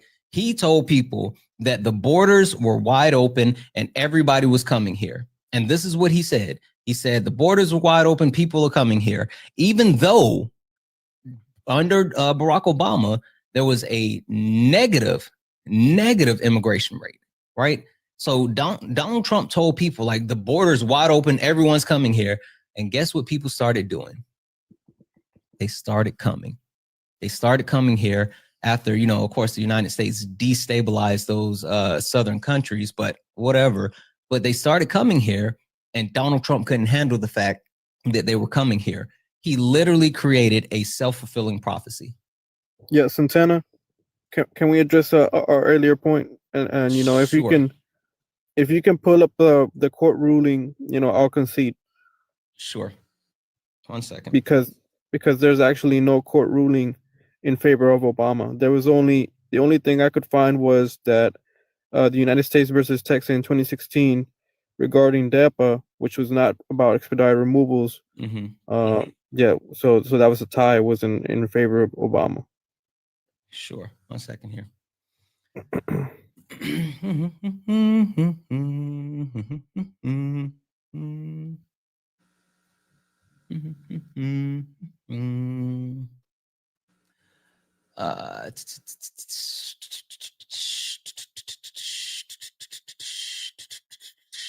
So you can find this on the American Immigration Council. The actual title is listed as Federal Court Grants Class Action Status in Challenge of the Obama Administration.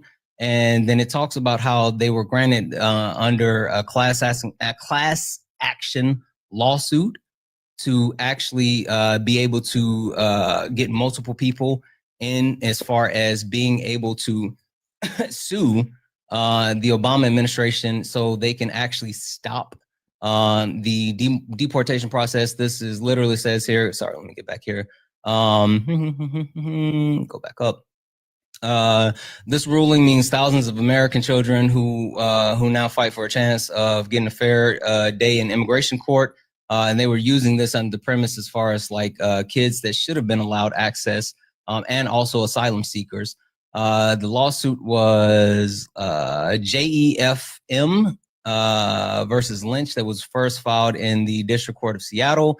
And then this rolled up to they used this under the charges for the Department of Justice, Homeland Security, and Health and Human Services with violating the Constitution, Fifth Amendment, Due Process Clause, and Immigration for National Act provision required a full and fair hearing before immigration judges, right? So that's the premise of due process. Right? Yeah.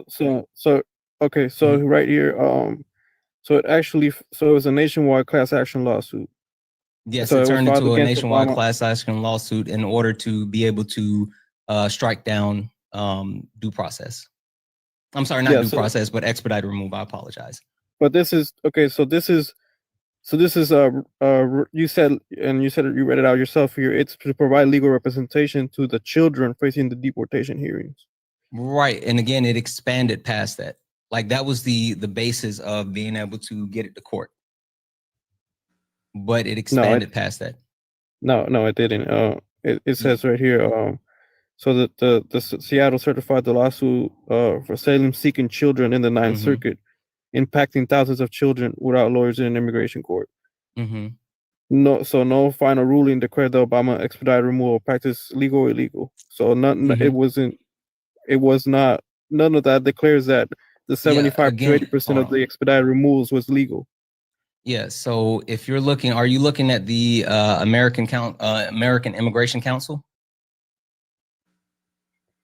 So I'm looking here at the federal. I have here I have another. This is I'm wait. So you're looking at ATL. something that I wasn't telling you, where it talked about how it actually expanded from that? Because again, yes, I just read off the portion where I said that it started in. Hold on, let me go back and read this again to you. It started in the Ninth Circuit Court, and then but they expanded it. They expanded it to cover. They expanded it to cover the actual. Hold on, let me get back here. They expanded it, so it was originally filed within U.S. District Court in Seattle. And then they actually expanded it to charge the Department of Justice, Homeland Security, Health and Human Services with violating the Constitution Fifth Amendment. Now, the Constitution Fifth Amendment due process and the Immigration to the Nationality Act provisions requiring a full and fair hearing before immigration judge. So again, it started in the Seattle court, and they expanded it and targeted all of those different departments, because those departments were engaging in expedited removal. It was towards those departments, but it did not expand beyond the named defendants. That's how it became a class action lawsuit. What are you talking about? Can you have a class action lawsuit with just the defendants that originally filed the lawsuit? So again, just answer that question directly. Hold on. Go back and answer that question for me real quick before you say anything else. If there is an original case, right, and there's two defendants, can you have a class action lawsuit and only have those two defendants that were originally a part of the suit? Again, it challenged the government. It's the institutions that you talked about. It did not expand beyond that. What's a class that. action lawsuit, bud?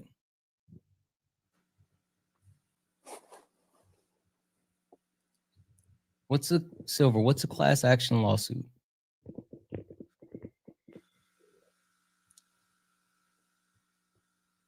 Right. Yeah. So I No, was answer searching the up. question, Sorry, I was Silver. searching up what you were talking about. Sure. So Silver, yeah. answer the So question. What's a class action lawsuit? so it's civil legal action on behalf of to sue on behalf of group. Okay. So if it's actual civil action on behalf of said group, right? Then how can there be no expansion?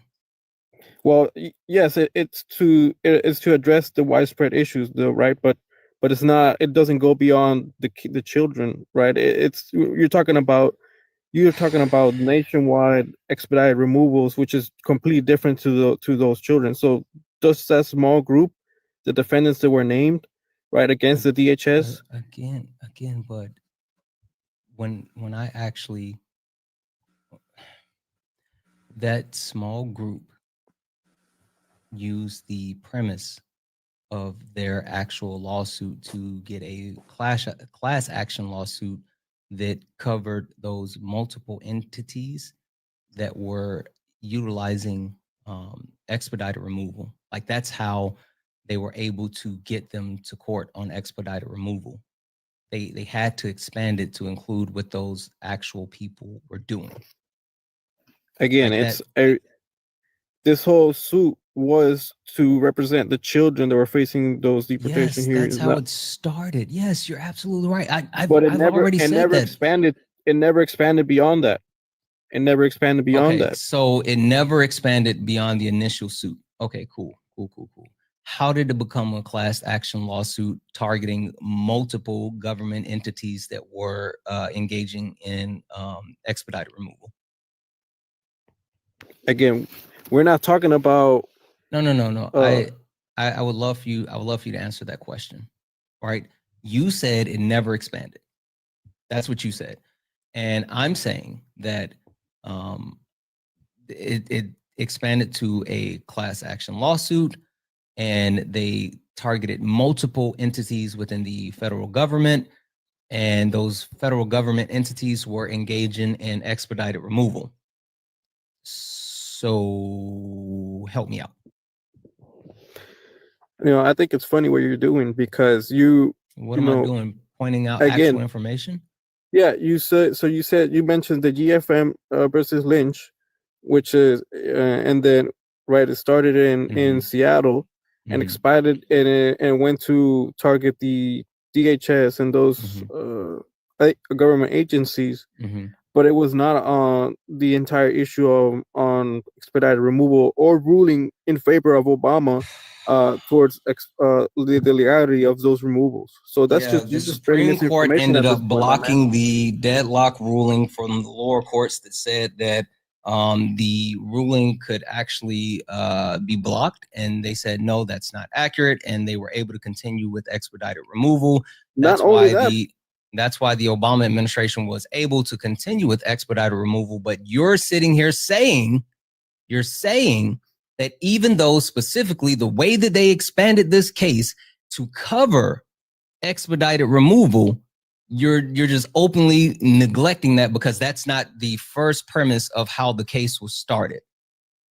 Again, this is about the minors, right? Yes, that's how they started. And then what happened after that, Silver? Again, there was no final ruling that credited Obama expedited removal. What happened after they brought the case that were specifically targeting minors? What happened after? Man, I just told you multiple times there was no ruling in favor of Obama. Simple as that.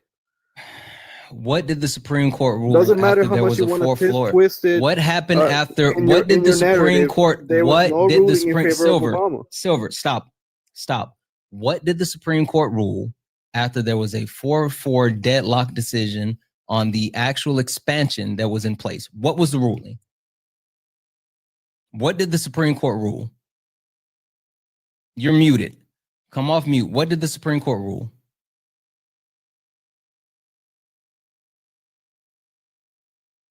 I'm going to send you a request to come off mute. I know you know how to unmute yourself because you've been doing it this entire time. Now you're pretending like you don't know how to unmute.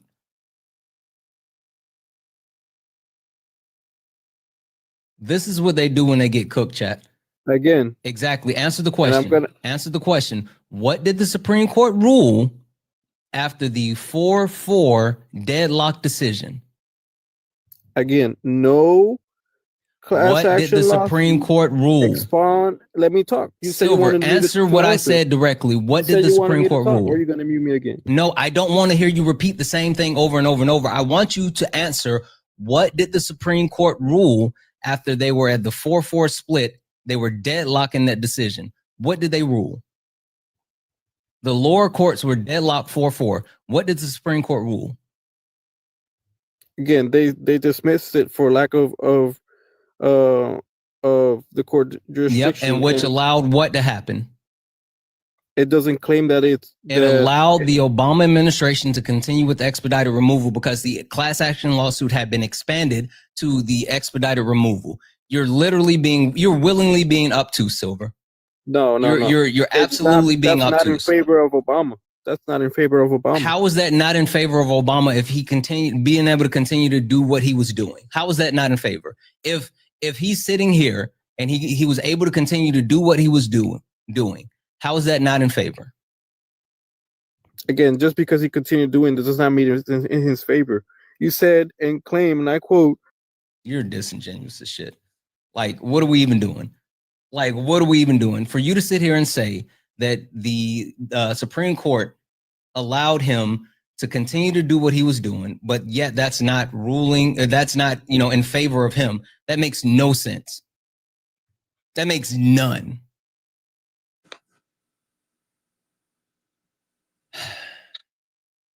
Ice. I found some numbers if you want me to go through them with you. Sure, that's fine. Really quick, guys. If we could keep tapping the screen, let's go ahead and get the likes up to 250,000 likes. Let's get the shares up as well. And if anyone else would like to support the live, you can do so. Just like W's in the chat for, I think it's, I can't see your entire username. It says, Alunas, I can't see your username. I'm sorry. Who sent a $20 super chat euro to say, love how you force them to do their own research. Yeah, sometimes we really need to have them do that. That's the only way they're going to learn. W's in the chat as well for Stacy for the $4.99 super chat to say, there was an indigenous woman detained yesterday by ICE. She showed her tribal ID and they said it was fake. Yes, that's been a whole thing. W's in the chat for the super chats, guys. If anyone else would like to support the live, you can do so. Cash App, PayPal, Venmo, all the pay links and link tree in the bio. Santana Speaks For You. Santana Speaks For You is the best way to support the live. Everything's accepted, anything's appreciated. If you're over on YouTube, you can send a super chat and I will read that out. Only request up if you're a Trump supporter. We're only looking for some debates. All right, Ice, floor is yours. Yeah, so I'm on visualcapitalist.com. It's saying net total immigration, GW Bush, 9.8 million, Obama, 7.9 million, Trump, 3 million, Biden, 10.4 million. Okay. Dennis, are you a Trump supporter? No. Okay, I'm gonna drop you. All right, so Thank you. What are we trying to do with the deportation numbers? My original point was the fact that Donald Trump is putting people in concentration camps and using them for free slave labor. Okay, well, did you say that there was actually a reduction in net total immigration under Obama? I know. No, what I said that he had more deportations. I'm sorry, he sent more people out of the country than people who came in for immigration. Yeah, he has approximately 3 million, right? Yeah, I'm not disputing that. Well, and I was also I'm remembering this now. Didn't he want amnesty or some sort of path to citizenship for like the Dreamers or DACA or something? Yeah, does that ring a bell? Yeah, they wanted to give citizenship to DACA recipients, which they still haven't been able to do so. But the last president to actually give amnesty to undocumented immigrants was Ronald Reagan. Right. He was the last one to do it, in which I agree. We need amnesty for undocumented immigrants. I think we need to bring in more immigrants. We need to allow them to actually become a part of our society. So if you're advocating for more immigration and more access to citizenships for immigrants, then you and I are on the same page. Look, I'm all for immigration. I just think it needs to be done in a legal manner because if it's done illegally, it's a national security issue. there's an issue of potential crimes such as SA and other crimes. Yeah, but and Donald also Trump doesn't want that though. Like he differs from what me and you are saying, right? Because you and I, like, we can agree, sure, documented immigration, cool. But Donald Trump is literally not only actively going against like immigration for undocumented immigrants, but he's actually keeping people from being able to quote unquote come in the legal way. Did you know that? I just think he's trying to stabilize the destruction that the Democrats under Biden caused. What do you call stabilization when he reduces the amount of Black and brown people that are able to come into the country while prioritizing the amount of white people that can come into the country?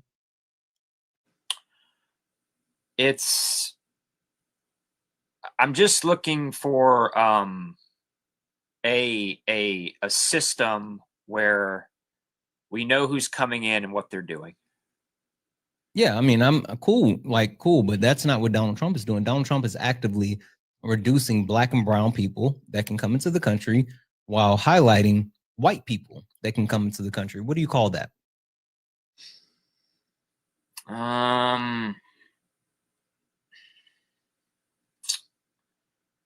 I call that, I think people should, white people kind of trying to figure out how to word this. I'm not really so much concerned with, I'm more concerned about the skills people have and that they're going to be good citizens. I agree, and I'm not talking about you, right? I think you and I kind of like we're agreeing on the same things, but you know, the problem is Trump is disagreeing with both of us. He's saying it's not about skills, it's not about merit, it's not about, you know, the people and the quality of the people that's coming.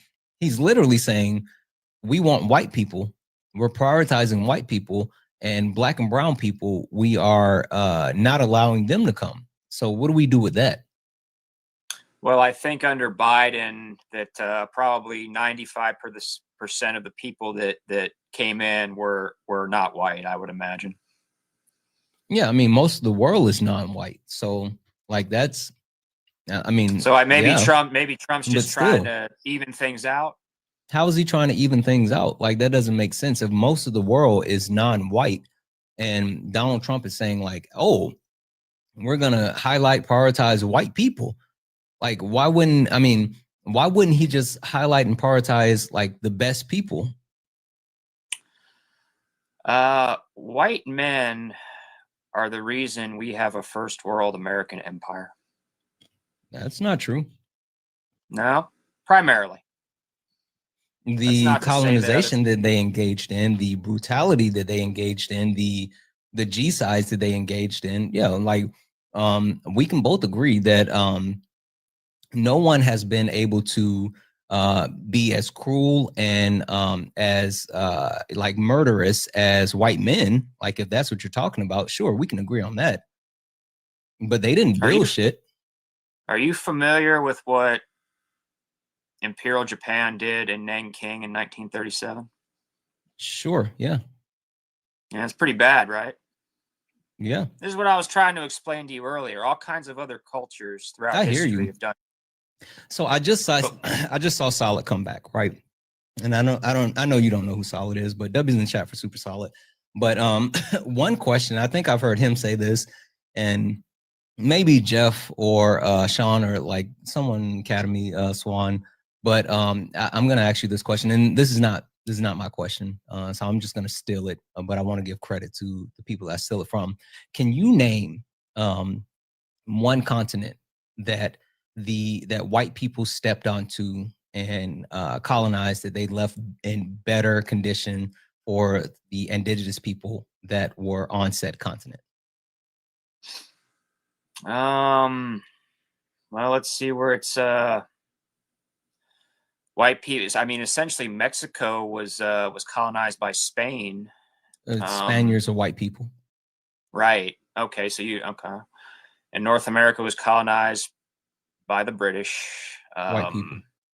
Yeah, South Africa was colonized. Was it the Dutch? White people. And actually, they, like multiple countries, split up Africa. And Australia was a prison colony of Britain, right? Yep. Yeah. But, well, I would say that the United States, again, we have a first world American empire. Australia is a first world country. Did the colonization leave the country? I'm saying leave the land better for those indigenous people that were there before, or did they all suffer due to the colonization of white people?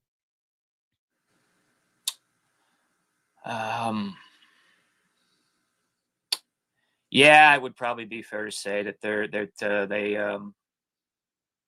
they suffered. Yeah, but that's just the way of the man. That's just the way of the world. It's not. I mean, that's the. But see, that's the naive the naive revisionist history that people are trying to like whitewash and sanitize. The point that I'm trying to make is that Donald Trump actually highlighting and saying that we need to prioritize bringing white people into the country instead of actually trying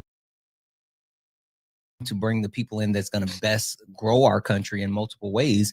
Like that's willing ignorance, right? That's actively being harmful towards our country, because why wouldn't we want the best people? Why wouldn't we want, the best people coming into the country to help progress our country as a whole? Like, why should we have to say, yes, you are, a brilliant doctor, but you're brown, so you don't get to come into the country. Yes, you are a brilliant engineer, but you're black, so you don't get to come into the country.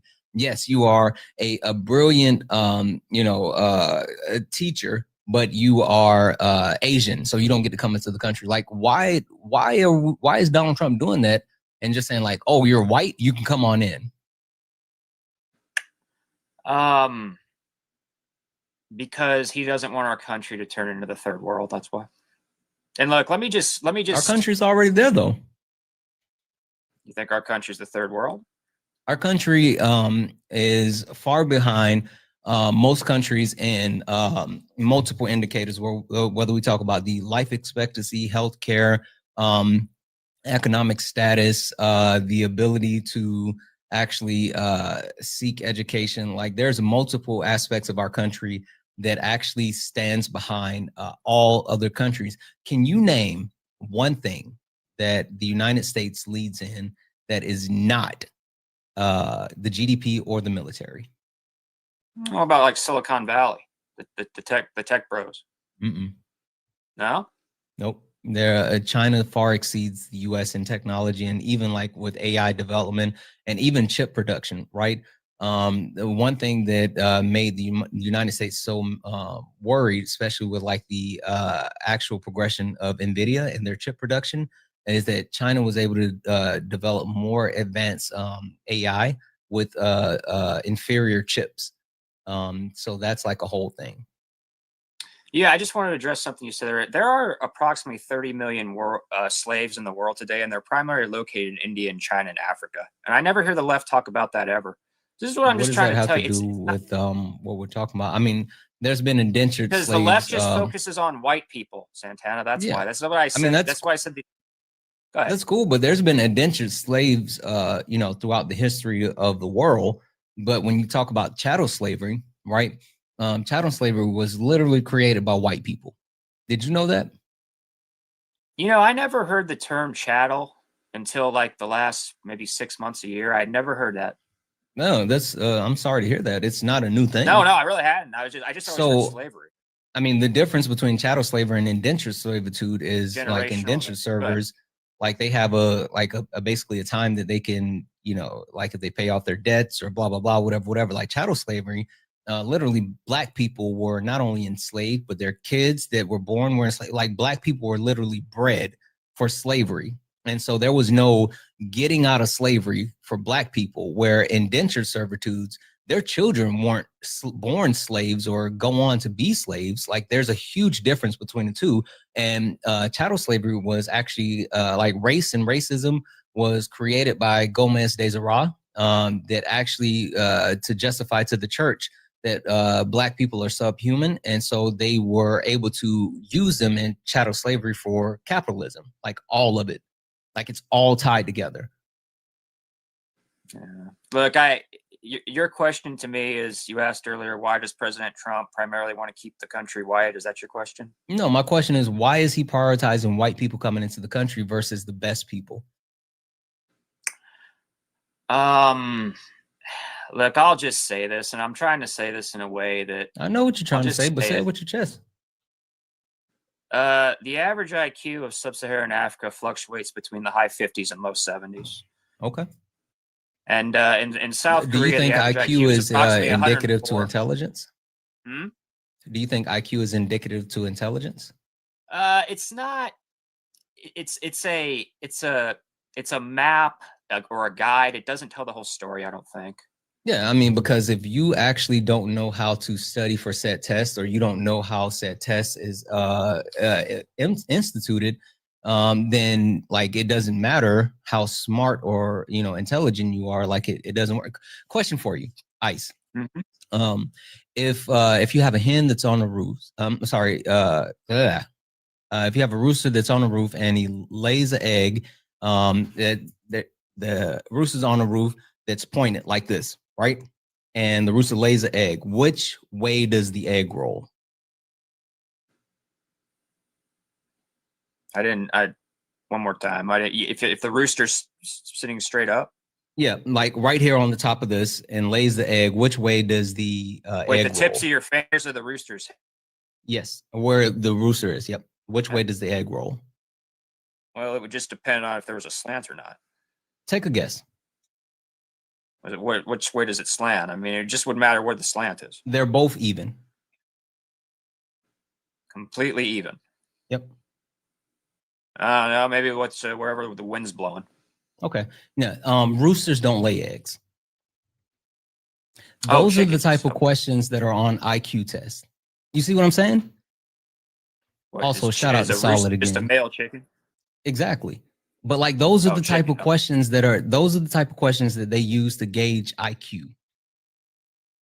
So like the bringing up the point of as far as like IQ test or whatever like that does nothing for actual intelligence. Do you think there's no validity to IQ tests? I'm saying that it's not indicative to people overall intelligence, because like you can talk about standardized testing and the way that that works, whatever, but even especially here in the United States, it's proven that like the SAT, the ACT, all of these actual standardized tests are the way that they're set up. They're not about actual intelligence. They're about the memorization of certain information and answers, not actually about being able to practically apply information. Okay, so I was saying earlier, the average IQ of South Korea is approximately 104. The average IQ of North Korea. I mean, but you've already said them. We just shot down why like the IQ test isn't the indicator of intelligence. Like not the end all be. It's not the end all be all. Look, I've debated PhD mathematicians and a physicist on here who's insisting to me that race and gender are social constructs. Okay, and I know he has a very high IQ. No, it is not. Okay, I just told you who created race. This is the problem with But like, hold on. I just told you who created race. Like I just told you that. I just gave you the history as far as who created race. Santana, if I submit a DNA test to 23andMe or Ancestry.com, they're going to tell me I'm Irish, I'm German, I'm Scottish, I'm English, I'm Russian, I'm Romanian. Nationality is different than race. I can never be African. Nationality, you can be African. You can literally be African. Nationality is different than race. But ethnicity, nationality. Ethnicity is different than race. But it's just a cluster. It's not. But look, it's not like that's why people say race is a social construct, because it is. It's literally a social construct that is based on phenotypical characteristics. It was categorizations that was actually created specifically to separate white people and non-white people. Again, it was created by Gomez de Zara. Like literally, again, he created it to get justification from the church in order to be able to partake in chattel slavery. Like literally, it's a social construct. We've already talked about this. Look, there was all kinds of slavery going in the Middle East. Yeah, it was indentured servitude. But again, there's a difference between that and chattel slavery. I want to say that in the Middle East there was even longer history of slavery, approximately 1,300 years. Indentured servitude, yes, but there's a difference between that and chattel slavery. We've already talked about that. What's the difference between indentured servitude or indentured slavery and chattel slavery? What's the difference between those two? Is chattel slavery a generational thing? Yes. Is that the difference? Okay. If you're an indentured servant, there's no servant. Your kids aren't born into slavery. That's the difference. Literally, chattel slavery was to actually prop up capitalism. Like, there's a huge difference. Give me a second. W's in the chat for Feisty for the $20 donation saying whole wheat tamales. Feisty, don't start that. W's in the chat for Kyle for the $5 donation saying I never understood the whole national security issue with immigration. All the info that they're worried about for immigrants, we don't even have on our homegrown citizens, right? And also, you know, American leads in like crimes and unaliving. So like there's that. W's in the chat for MAGA cries for the $2 donation to say, Hensley, since you like to use history to justify your racism, you and the rest of MAGA need to face the facts that white people historically suck. I didn't say that, but W's in chat for MAGA cries. W's in the chat for Jeff, who sent the $2 super chat to say, smart people hate me. It's proven every day. Exactly. W's in the chat as well for Troll, who sent a $10 super chat to say white men are 30% of the population, but make up 70% of grape arrests. That is accurate. Also, I learned a fun fact today. They make up 72% of being caught with child porn, and they make up 76% of the people that actually produce child porn. So that's wild. W's in the chat for Troll for the $10 super chat to say IQ tests were historically a white culture test. Exactly. Also, W's in the chat for Crispy for all the gifts over on YouTube. Guys, if anyone else would like to support the live, you can do so. Cash App, PayPal, Venmo, all the pay links and the link tree in the bio. Santana Speaks for You is the best way to support the live. Everything's accepted, anything's appreciated. If you're over on YouTube, you can send a super chat and I will read that out. Keep tapping the screen, guys. Let's go ahead and get this likes up to 300,000 likes. Also, if you are a Trump supporter, get in the box. We're only looking for some debates. If you are a friendly, please do not request up. If you're friendly and you're in the box, please, please, please get out of the box. We're only looking for some debates. If you're friendly, tap the screen. Also, guys, can we knock out the donuts, please? Can we knock out the donuts? That would be awesome. Last but not least, this is the main account, guys. Go ahead and hit that follow button. If you look up at the top, you see the word follow. Hit that follow button. This is the main account, but follow the backup account. We bounce back and forth between both accounts, so make sure you follow both of them. And holy fuck, massive, massive, massive W's in the chat for Amber. Amber sent a $40 donation saying the audacity of a Trump supporter to call someone else low IQ. Yeah, you know how Trump only calls black women low IQ. Did you guys notice that one? Only black women. Anyway, Ice, you were speaking. Yeah, I want to give you the, I don't know if this is you or not, so I'm just asking. I was on a panel with Nemo. I think it was on Politics of Matt. So Nemo, Erica, I don't recall exactly who else was on there. Were you on there saying very bad things about Charlie Kirk? I don't know. It's possible. Depends on what was said. I've said some bad stuff about Charlie Kirk, but in my defense, I said those same bad things about Charlie Kirk before he died and to his face. So, like, I'm just consistent. I probably, I probably have the recording. I could probably find it, but I thought. Yeah, I mean that's fine. I mean, it could have been, but what I'm saying is that, like, again, my stance on Charlie Kirk has never. His death didn't affect my position on Charlie Kirk at all. Like, again, literally, I said these things prior to his death. I said these things when I met him in Texas, and I said these things after he was dead. So, like, I am nothing if not consistent. Well, I think it's an absolute tragedy what happened to Charlie Kirk, and I just can't understand how people on the left. And again, I don't know if it was you or not. I think it might have been, but I don't want to jump to conclusions. But for people on the left to be mocking Charlie Kirk and his beautiful wife Erica, I think thank you for the crowd. that is just awful.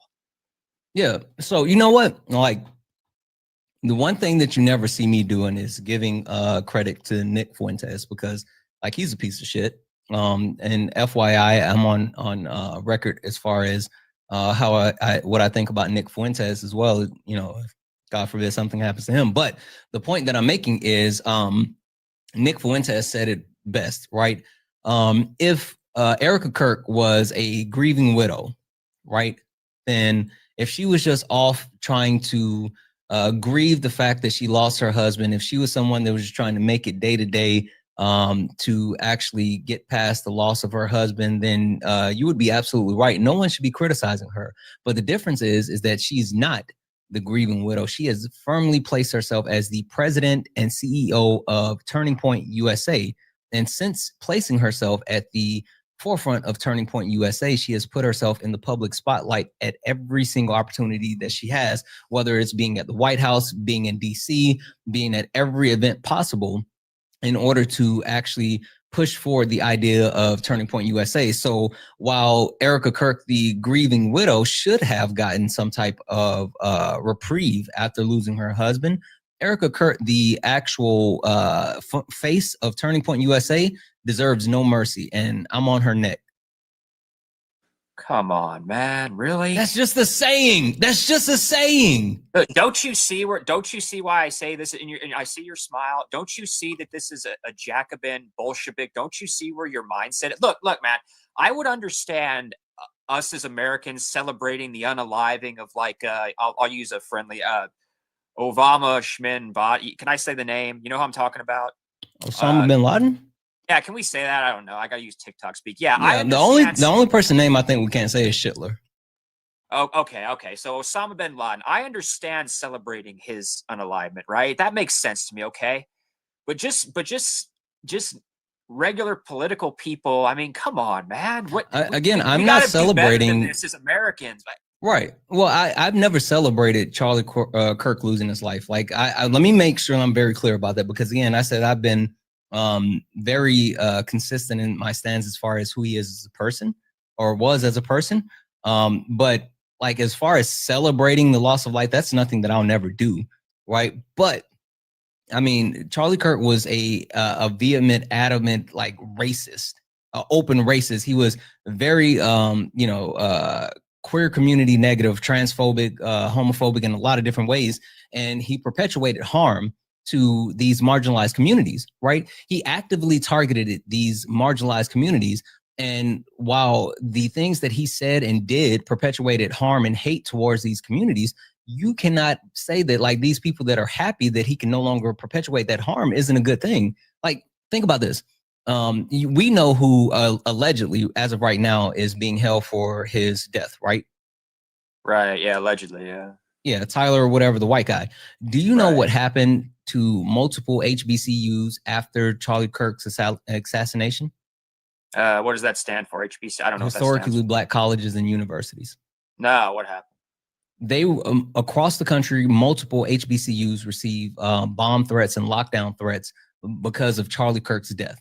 So literally, people started to target Black people after Charlie Kirk lost his life because they assumed that it was a Black person because of all the harm that Charlie Kirk had perpetuated towards Black people. Like, you can't sit here and say that someone who actively perpetuated harm and hatred towards marginalized communities doesn't, like, deserve, if those people of those marginalized communities are, like, happy that he can no longer inflict that type of hatred and vitriol towards them. Like, that's just the facts. Okay, so were you making jokes about it? Is that what you were doing, or? Maybe. I mean, I make jokes about a lot of stuff, but I'm Black. We literally laugh at our own pain. Look, man, like, if something happened to somebody, like a Democrat on the left, that I didn't like, and something bad happened to them, I would just say no comment. I would not joke about that. I think that's, I mean, all Charlie just went to debate people on college campuses, man. He didn't. Charlie Kirk was the most successful brainwashing tool that the right had as far as indoctrination of young white men. Like, he literally did what he did at such a high clip. Charlie Kirk went to college campuses and stood on college campuses and told those white men that you guys don't need education, while only targeting college campuses. Like, what are we doing? Charlie Kirk parroted racist talking points that he knew was not true. Like, easily disprovable racist talking points. He continued to parrot those, and then people continue to parrot those same points today because they're not smart enough to look up that information. Charlie Kirk literally justified the unaliving of himself. He literally justified the unaliving of himself prior to it happening by saying that he thinks that it's a prudent deal to accept some loss of life in order to be able to have access to 2A. Like Charlie Kirk said with his own words that he was good with his unaliving. Dude, also, W's in the chat for Thick. What up, Thick? Thick said, let John know if he cared enough about Kirk, he could have taught him Christian ninja skills to dodge that round. I don't know what that means, but apparently, well, you know, yeah, Thick is calling you out. Thick threatened to pew me number of times. Yeah, okay, we don't want to get into that. I remember that last time. We don't want to do that. W's in the chat for Thick, though. Guys, if anyone else would like to support the live, you can do so. Cash App, PayPal, Venmo. All the pay links and links are in the bio. Santana Speaks For You is the best way to support the live. Everything's accepted and things appreciated. If you're over on the YouTube, you can send a super chat and I will read that out. Guys, only request up if you're a Trump supporter. We're only looking for some debates. Please do not request up if you are not a Trump supporter. We are not looking for some debates. Keisha, are you a Trump supporter? Keisha, are you a Trump supporter? Okay, I don't think Keisha meant to request up. Let me just go through because I think there's some friendlies in here and I want to make sure I clear this out. Let's see here. Guys, keep tapping the screen. Let's get the likes up to 300,000 likes, please. Please. Stephanie, are you a Trump supporter? Stephanie, are you a Trump supporter? Again, guys, make sure that if you are in the request, you are a Trump supporter, you are here and you are ready to debate. We're only looking for some debates. W's in the chat for Stacy for the $1.99 super chat to say the right made jokes about Paul Pelosi was attacked. Exactly. Jacqueline, are you a Trump supporter? Jacqueline, are you a Trump supporter? W's in the chat for Troll, who sent a $10 super chat to say Charlie Kirk was not just an average guy with a wife and kid. He was a political tool funded by the conservative investors who spread bigotry and propaganda. Guess should stop the white washing of his legacy. Exactly. Like he was absolutely someone that was harmful in each and every way. And so that's what actually happened. I did not mean to invite this person. Look, in the same, in all of the, I remember where I was just sitting on my bed and I saw the video of it. I wish I hadn't. Mm-hmm. And it was very sad to me. And then an hour later or so, I saw a video of him walking with his little daughter, holding her hand.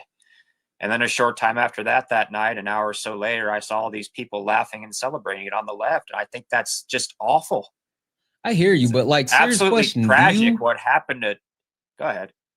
Do you think that like you can be a vehicle of hatred and harm and expect hatred and harm not to come back to you? Okay. There's a difference. This is part of the problem with the left. Okay, there's many problems, but part of the problem is the left in general. I'm not saying you, right, but the left in general thinks that words can be violence. Words can be violent. Come on, man. No, they can't. No. Hey, Nate, are you a Trump supporter? Yeah. Nate, are you you're a Trump supporter? Mm-hmm. Okay, hold tight for a second, Nate. Ice. Words can be violent, right? I mean, like literally the N-word was used as a word of oppression, a word that was used as violence towards Black people. It was not only a word that was used for control, but it was a word used for abuse, subjugation. That word was literally something that caused Black people to lose their lives. They were strange fruited, hanging from trees as not only adults, but kids, like actual kids wearing white sheets, all like hung out around a tree as they use the N-word to extract violence on Black people. So yes, words can be violent and words do have meanings. And so that's why it's important to understand, like when you use those slurs are absolutely violent. They incite violence. They encourage violence. No, man, they're just words. Okay. Now there are certain, like what I was saying earlier. I won't even say his name, but the one dude who was threatening to pew pew me. Okay, that's not allowed. People can't do that. Okay, but just calling somebody a name, that is not violence. Okay. I literally just gave you the answer as far as how it can be violence. Dude. All right. See, have you ever seen like a Triple K member call a black person the N-word in love? Just as you ever hear the old saying? Answer that question directly. Sticks and stones. Sticks and stone. Sticks and stone. Don't do that. Again, you can say sticks and stones, but black people literally were strange fruited from trees while being called the N-word. Like that N-word was there's hundreds of thousands of black people. The last thing they ever heard was someone calling them the N-word. You don't think that's violent? Okay. That was how long ago did that? 60 years ago, 70 years ago? It's happened this year. How many black men have been found hanging from trees since Donald Trump was reelected? That was literally something that that happened after Kirk assassination. Like black men in like Mississippi were hanging from trees. I'm from South Carolina, but I spent a lot of time down in Valdosta, Georgia. Do you know about like the young black man that was wrapped up in the mat and found unalive in like the school gym in his mat? And they said that he did it to himself, that he wrapped himself up in the gym mat and hid himself in Valdosta, Georgia, which is a extremely white racist area. Okay. Black people commit violence against white people nowadays as a rate of approximately 6 times higher than whites commit on white black men people. Lead in every statistical category of violent crime in the United States today. Every single one. White men lead in every statistical category, and this is FBI crime data. Yeah, but you're not doing per capita. I just had yeah. First of all, Nate, no one's talking to you yet. But the point is, right, because you're trying to obfuscate and go to like, oh, black people do this, black people do that. We were literally just talking about the violence and the words that you're saying, but even more so, like the violence that is perpetuated on black people. And while you can say words are, sticks and stone, like again, I can sit here and say that I have the ability to shrug off certain words or certain people or whatever, because I get called the N-word multiple times a day on this app. Like I don't talk that way. Well, you and I have had multiple conversations. I know you don't, but I'm just telling you, like, they spam the N-word at me all the time. As a matter of fact, they don't even spam it at me. Like, they do it for fun, right? Like, I'm sitting and I watch some of my white counterparts' lives. Like, I enjoy watching lives while I'm not live. But people who decide they want to come up and be trolls, when they come up and be trolls, they come up and they just start slurring because they think that like it's okay and there's nothing to it. But like that solicits like an actual like a response from black people, like hearing that, and they don't give a damn. But words are violent. Well, I disagree. It might not be, it's not violence is violent. Violence is physical harm. That's not the only words part are not of violence. Okay, man. All right. So let me ask you. Can you have mental violence? Mental violence? Yeah. So let's say, is there ever a situation where someone can be mentally abusive and they don't have to physically touch someone in order to extract violence on a person? Well, they might cause them psychological distress, but actual physical. Like, and psychological distress can manifest itself in actual physical things, right? You were illustrating to me perfectly now what I told you when we earlier on in our conversation, that this is a Jacobin 1789 French Revolution, Bolshevik 1917 mindset that the left thinks they are justified in committing actual violence against the right just because they don't like what the right says. Yeah, that's not what I'm saying. I think and again, what's different between me and like the people on the left, like I'm a leftist. I'm like further extreme, right? I think that there is a place for violence, right? I think violence absolutely has a place in society. But again, no, in freedom. No?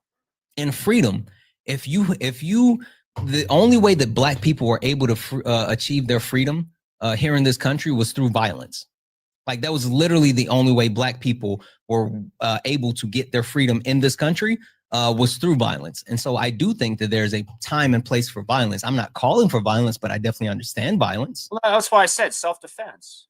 Also, and again, I've been hanging out in Solid and Sean and Jeff's and Swan space a lot. I mean, like for some reason, the United States, like the governmental system has tricked people in believing like just because the government has a consolidation on violence that like government related violence is acceptable where like individual violence is not.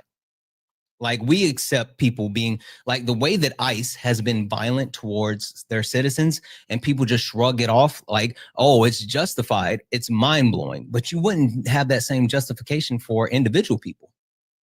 All right. I got to go work out here, but I'm just going to say one thing here and you have a nice day. Okay. Yeah. What the left believes is that anybody like me, who is a straight white man that will not kowtow and apologize and grovel and forever say how bad my white privilege is. What the left thinks is that and people like me who don't think race and gender are social constructs is a Yahtzee. That's what the left believes. I disagree. I think that the left is worried about people who won't actually deal or like to wash over people lived realities and say that, oh, you know, I don't see color and sit here and say, what can white people do that Black people can't do? Like the left is worried that people tend to believe like either they have their head in the sand and they don't understand like what's actually happening in the world. And by, parallel, they're actually perpetuating that harm, or they're holding up white supremacy, which is, just as bad. But anyway, I thank you for, right. Y'all have a nice day. Okay. Have a nice day. Yep. Take care. Guys, W's in the chat for Mercy. Mercy sent a $5 donation saying, where's this guy's outrage for the jokes that were made on the by the right about the Hortmans or Paul Pelosi or any other political violence perpetuated by the right historically? Exactly. They don't care about that. W's in the chat for Erica for the $25 donation saying, is this bootlicker really equating playground testing to the murder of Black people? This is some monumental privilege. I agree. W's in the chat for MAGA Cries, who sent a $2 donation saying, I'm not part of the high road Democrats. I believe in punching racists. Yeah. W's in the chat for Tara for the $5 donation saying, guest needs to know that as a straight white cis man, he is not oppressed. And here on the left, we are not required to mourn a bigot who actively harm marginalized communities and individuals. Exactly. W's in the chat for Key, who sent a $5 super chat to say, no one should celebrate any violence. However, we need to be honest about what a terrible human he was. He was a POS. W's in the chat for Troll for the $5 donation saying, words can absolutely be violent. Threats of violence and slurs are a thing. Guess is literally muddying the waters. I agree. And W's in the chat for JJ for the $10 super chat to say, I wonder if he felt any sympathy towards George Floyd passing as he does Charlie Kirk. He doesn't, because earlier he tried to talk about the quote unquote summer of love. W's in the chat for Fluffy for the $5 donation saying, the way in which you unalive does not negate the way that you live. That's the point that I've been trying to make. That's why I've been consistent and persistent about who Charlie Kirk was. W's in the chat for KD for the $5 donation saying, if words aren't violent, then why did you have a problem with people celebrating Charlie Kirk's unalivement? Exactly. W's in the chat for Dr. Carroll, who sent a $4.99 super chat to say, R.I.P. Kendrick Johnson. He was one. If anyone wants to learn more about the story, watch Finding Kendrick Johnson. Thank you for all that you do, Santana. Thank you. And W's in the chat for Troll for the $5 super chat to say, the guests consistently straw man your arguments, pigeonhole definitions, whitewash history, and deflected valid points. He's a dishonest propagandist. Yep, exactly. And W's in the chat for Ultraism, who sent multiple gifts. Thank you. Guys, if anyone else would like to support the live, you can do so. Cash App, PayPal, Venmo, all the pay links and link tree in the bio. Santana Speaks For You is the best way to support the live. Everything's accepted, anything's appreciated. If you're over on the YouTube, you can send a super chat and I will read that out. Keep tapping the screen, guys. Let's go ahead and get up to 300,000 likes. And last but not least, if you're a Trump supporter, get in the box. We're only looking for some debates. Please do not request up if you're not a Trump supporter. And if you look up at the top and you see the word follow, that means you're not following me. hit that follow button. Follow me here and follow the backup account. We bounce back and forth between both accounts for debates. Nate, can you tell me where the lie is? We already talked, but you kicked me out because I wouldn't turn on my camera. But I just think I might have not. You were saying like some hateful shit, and then I told you time to turn on your camera. No, I wasn't saying hateful shit. I'll try to like explain what I was saying. No. I wouldn't go down that route again, because if it sounds like hateful shit, then it's gonna be if it sounds like again, hateful, if something hateful. So let's stick to the. Let me reiterate it. No, let's stick to the background, because again, if it's hateful shit and you can't say it with your whole chest, then you don't get to say it. No, I was saying, first off, we were talking about party of violence, and honestly, I want to still talk about that. Okay, but I was trying to say, you start that point? Please don't try to rehash what you were trying to say, because again, Nate, if it sounds like hateful shit and you go down the road of hateful shit, I'm gonna make you turn your camera on. Because again, this is the thing, Nate. I don't even really care what people say anymore. I don't. As long as you're willing to say it with your chest, you can say whatever the fuck you want. And saying it with your chest is actually putting your face on screen and saying it, versus like hiding behind a PFP and all this other stuff. So you were saying that what you say if you're willing to turn your camera on. Okay, you were saying that Charlie Kirk. Okay, when he talked about Nate, if you're gonna do this, isn't hateful though. If you just let me explain it, Nate. Like, let me explain where I'm coming from. Nate, just listen for a second. It wasn't hateful when I said it. You wouldn't let me. Hey, bud, you're getting emotional. Slow down for a second. Listen, Nate, if you want to just talk about the background and we can start anew, we can do that. But if you want to talk about what you were saying the other day that you did not get to talk about, then go ahead and turn on your camera now and you can talk about it. I don't care which one, but I'm telling you, we're not going to do that. It's your call, bud. I don't care which one. Go ahead and come off mute for me. I just don't get how what I was about to say. If you let me explain it, it's not hateful. Remember you. I'm not a hateful person, but so like I just don't get how I can't say one thing and like let me explain. But you just got to turn your camera on. But it's not hateful though. Okay, then start with something new. It's either or. Because like, you know I'm right on this situation. I don't even remember Nate. When I tell you I genuinely don't remember you, like I don't remember you. But what I'm saying is, like if I had a hard boundary a couple of days ago, my hard boundary has not stopped. Can I say what we were talking about so you can remember it? I'm not gonna remember. I promise you, I'm not gonna remember. You know how many people I talk to? I promise you, I'm not gonna remember the conversation. So again, we were talking about pick up Charlie Kirk. Sure. Okay, I'm gonna do this. I just sent you a request to go ahead and turn your camera on. Just turn your camera on, then say it. I'm not gonna put my face on the internet, bro. Okay, then start. You guys are hateful. Then stop trying to talk about the topic that you were talking about. Okay, we can just talk about party of violence. I mean, we're just gonna go down the same thing. Yeah. Okay. Nope, that one's off the table. Pick another one. I mean, hate required. I'm saying though, you're saying one party is hate, party of violence, but it's both parties. That's what I'm trying to get to you, and you just keep like, you're just like, no, it can't be both parties. It has to be one. Both parties are party of violence. You can't say one party is more violent than the other. You can. There's actual statistics behind it.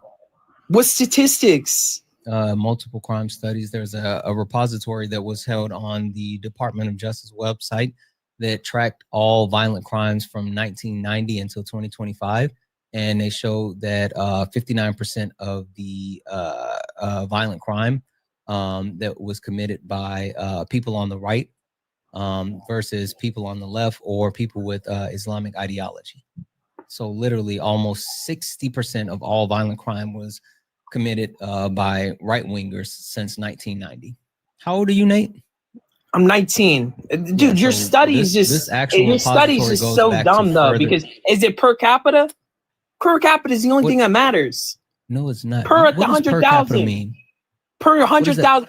For every 100,000 people, that's Nate, how many people commit the crime. Nate, hey, per capita doesn't have to be every 100,000, but also per capita. No, but that's the study that they do. Sure. 100,000. Every 100,000 white person that's commits so crime. I'm not saying white people. Listen, hey, you're getting really emotional, Nate. Listen to what I'm saying. This isn't categorizing people by white or black or whatever. This is just the ideology that people who have been committing violent crime believes in. And the actual repository of data that's just tracking the actual violent crime since 1990 says that almost 60% of said violent crime is done with people that have right-wing ideology. It didn't say black people. You white want me people, to? Hispanic You want me people, to nothing. debunk your whole study? Okay. How do you Republicans debunk, are wait, hold on. majority question, right. man. Sure, I don't care about that, but how do you debunk actual, like, just recorded data? Because there's different factors in it. There's 100% different factors. You want to know the different factors? Is okay. I can look it up right now. What's the race percentages for each party? No one even mentioned race. Okay, bud. but when you have a larger race population, that's what I'm saying. That's why per capita matters. There's way more white people. Okay, I'm gonna look up Republican. Okay, so if more Republicans are white and white's the predominantly the biggest U.S. population, and the only thing that you're saying is white people are more violent. No, bud. Listen, you keep trying to justify violence by race, and I don't really care about per capita. I'm going by population, not really by race. I hear you. What I'm telling you is that no matter what your race is, because you can't sit here and say that the right-wing ideology has a larger base than left-wing ideology, because that's not how it works. If that was how it works, then we would never have a left-wing president. And we just came out of 4 years under a left-wing president. The point that I'm making is, by party ideology, the right owns that at about 60%. We're not talking about like, oh, there's more white people than black people, because white people make up the majority of the Democratic Party as well, just like white people make up the majority of the Republican Party. That's why what you're saying doesn't make sense. Still, I mean, Republican Party is still a bigger population. And no, they're not. They're not. Because if they were, then we would never have a left-wing president. I mean, that doesn't matter. Because it makes not just like, oh, I'm Republican, I'm only gonna vote for Republican. I mean, sure. Most people aren't far right or far left. I mean, you said you're far left, so you're only gonna vote for Democrat for the most part. But that just because you're a Republican doesn't mean you don't vote for a Democrat. Sure. That doesn't matter. In the chat for Amanda. Amanda sent a $2 super chat to say Phil has a twin brother. I'm starting to feel like Nate is absolutely Phil's twin brother. Also, W's in the chat for Phil, not that Phil, the good Phil, my Phil, our Phil. W's in the chat for Phil, who sent a $2 donation saying via Pew Research, 46% of the population leans right, and 46% of the 46% of the population leans right, and 45% leans left. We don't need per capita when talking about equal splits of population. That's the entire point that I've been trying to make. W's in the chat for Phil. Thank you so much for that. Guys, if anyone else would like to support the live, you can do so. Cash App, PayPal, Venmo, all the pay links and link tree in the bio. Santana Speaks for You is the best way to support the live. Everything's accepted, anything's appreciated. If you're over on the YouTube, you can send a super chat and I will read that out. Nate, would you like to speak to the amount of violence that comes from the right wing? I don't get, like, what do you want? Like, I don't think that the right side's more violent than the left side. Yeah, I mean, there's actual data that shows. So it's 60% from 1990. Don't you think that there was a switch in the parties system? Hold on.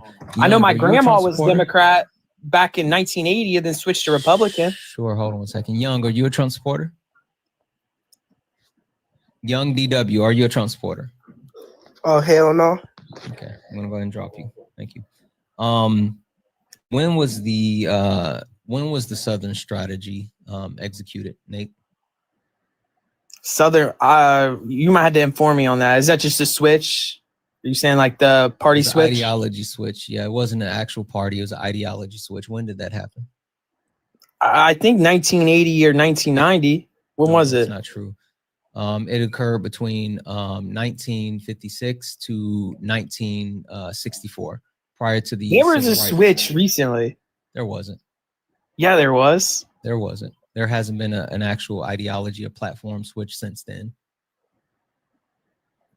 Just because people change party affiliations does not mean that there was an ideology switch since the Southern strategy. I'm gonna look that up. You should. You should look a lot of things up. Like a lot of things. Dude, like you're not lot, that smart. like, Let's not act like you're like. Yeah, I might not be that smart, but I'm definitely smarter than you.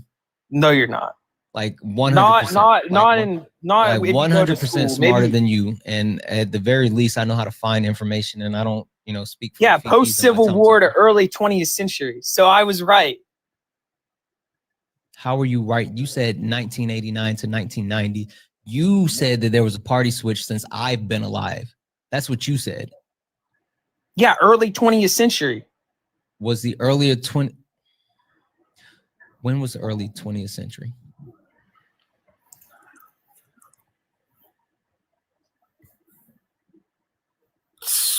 I don't even know. Look that up as well while I read these off.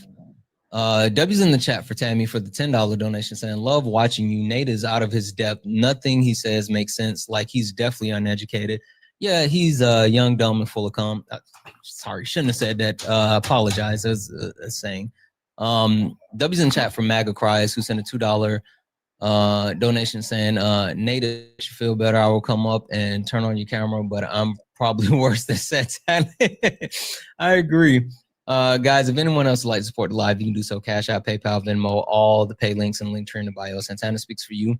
Best way to support the live. Everything's accepted and things appreciated. If you're over on the YouTube, you can send a super chat and I will read that out. If you are a Trump supporter, get in the box. We are only looking for some debates. And if you come up here, please have more information than Nate.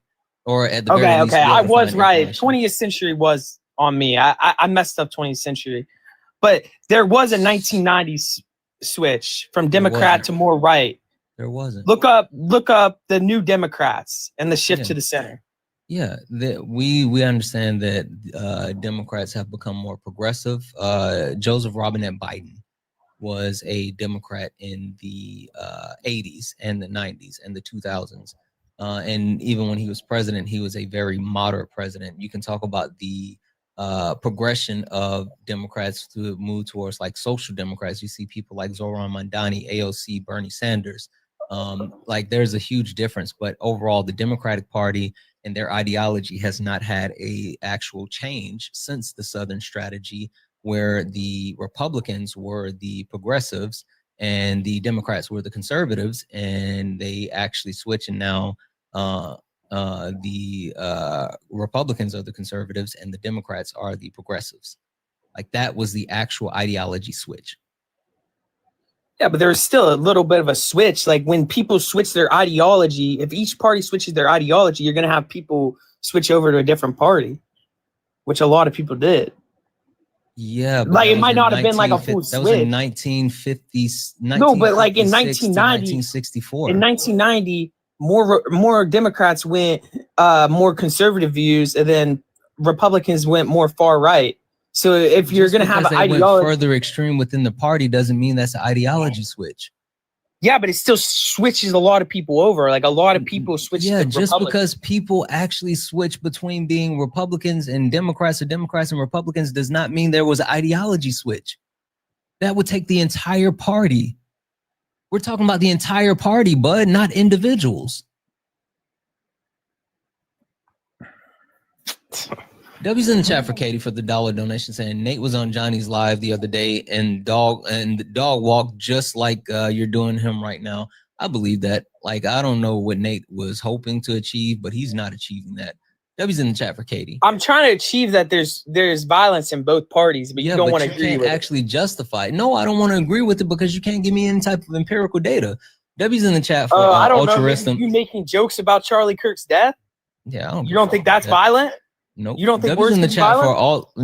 No, W's in the chat for altruism who sent a $2 super chat to say, "Guess skip too many classes. We can tell." I know. Absolutely. W's in the chat, guys. If anyone else because I don't wants to know when a support the live, party you can do so. switched Cash App, 40 PayPal, years Venmo, ago. Definitely all school the pay definitely links in the taught link me tree in the that. bio. Santana speaks for you. Like- Best way to support the live. Everything's accepted. Anything's appreciated. If you're over on the YouTube, you can send a super chat. Guys, if you look up at the top and you see the word follow, that means you're not following me. Hit that follow button. Hit the follow button. Follow this. This is the main account. We're on the main account today.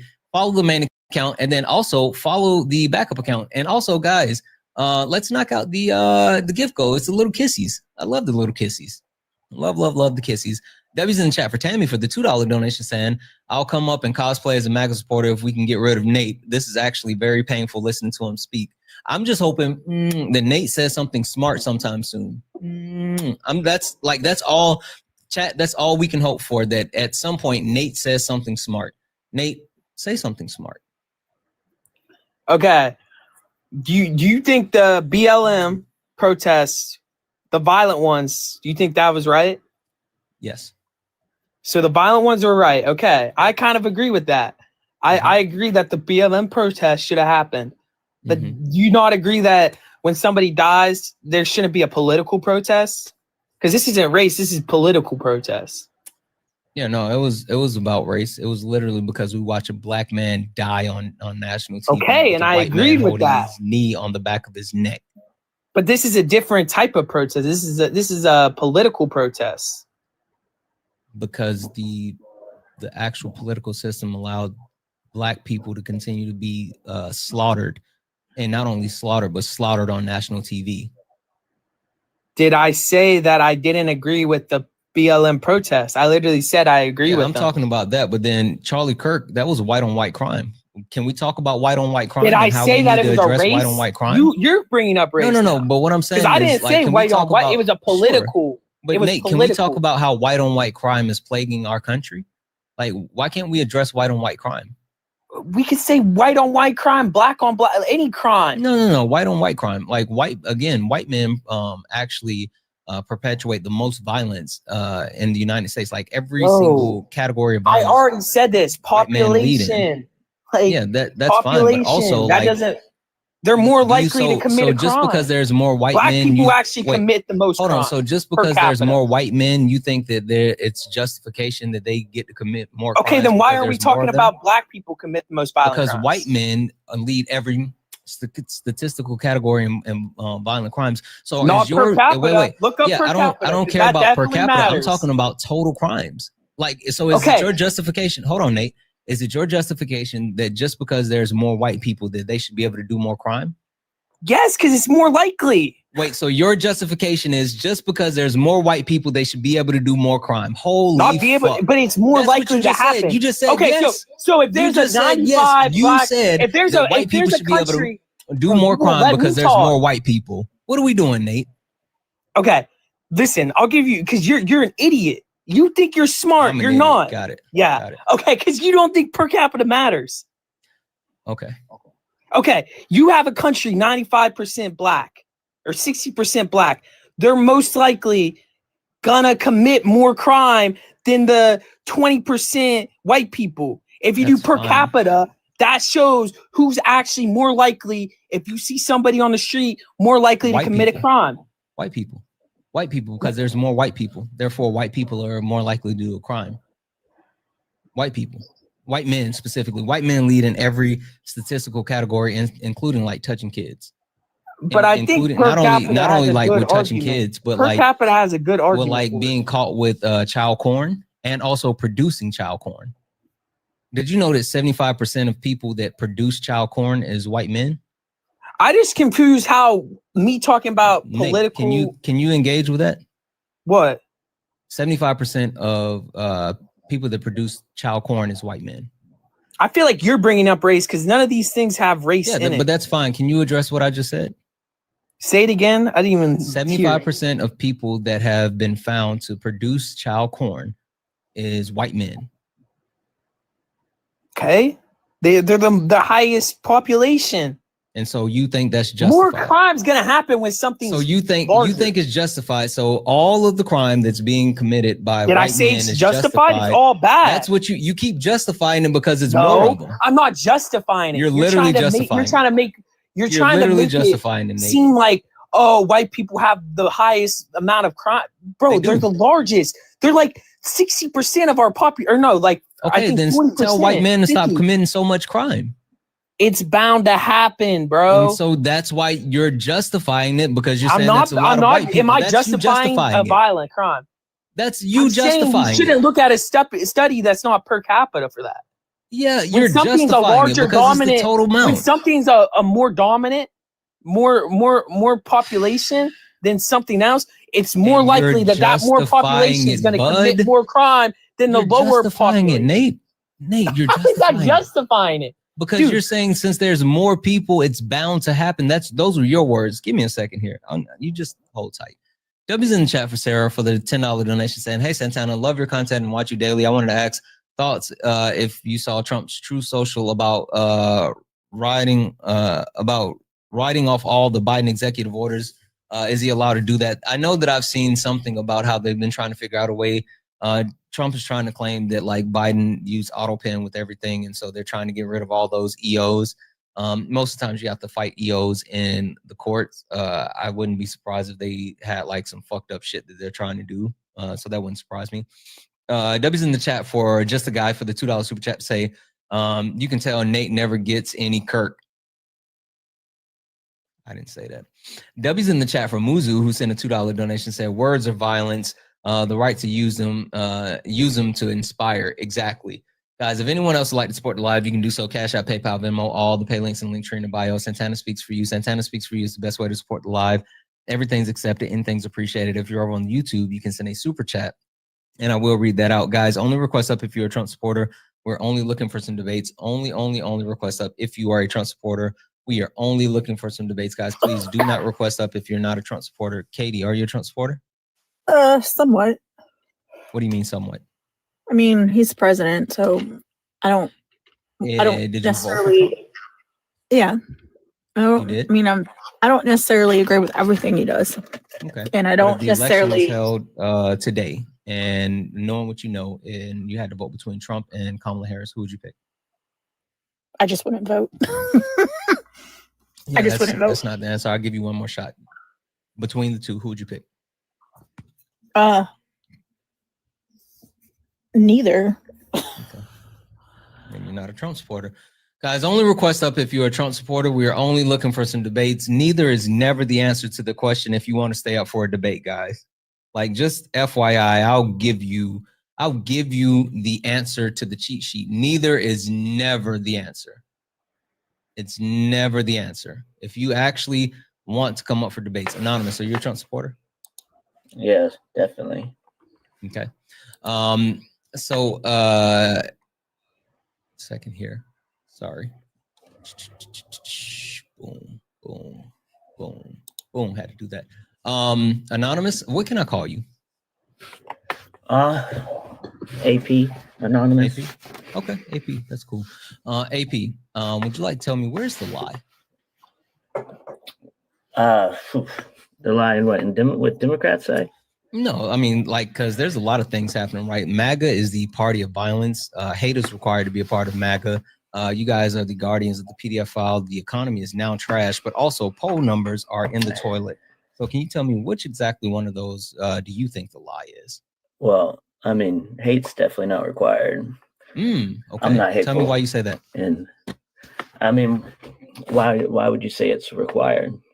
Yeah, I would say that it's required because in order to be a part of the MAGA party, you have to either have to be one, hateful, or two, okay with hate.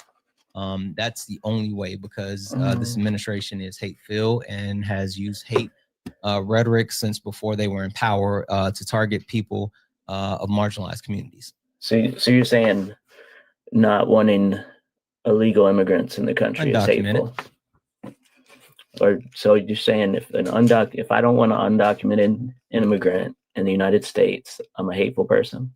No, what I'm saying is the justification of the treatment of undocumented immigrants is hateful. I don't see it that way at all. So do you think it's okay that undocumented immigrants' rights are being violated? Depends what, I don't believe their rights are being violated. They are. They're literally, judges have ruled that their constitutional rights have been violated. Yeah, but that's Hold on not one fully. second. Sorry, 1 second. Hey, Cosmo, I was trying to snip you this morning while you were in the other live. I just want to let you know, like, you can fuck off. You don't get to hang out in my live. You're a disgusting piece of shit. I'm sorry. I apologize, AP. Isn't that being appealed right now? No. It's not. So they didn't just appeal the decision that they made about the undocumented immigrants? No, they the Supreme Court.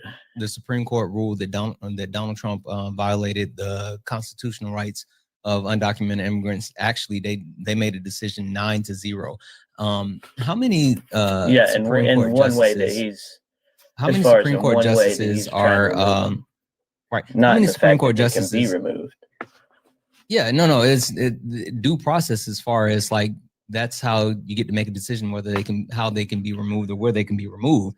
But he did it without giving access to due process, which is violating their constitutional rights. Well, I mean, he's just trying to do what he can do. You know, it's not completely his fault. I mean, you could say, I believe that sanctuary cities are unconstitutional and should be illegal. They've never been deemed unconstitutional. See, that's the thing, right?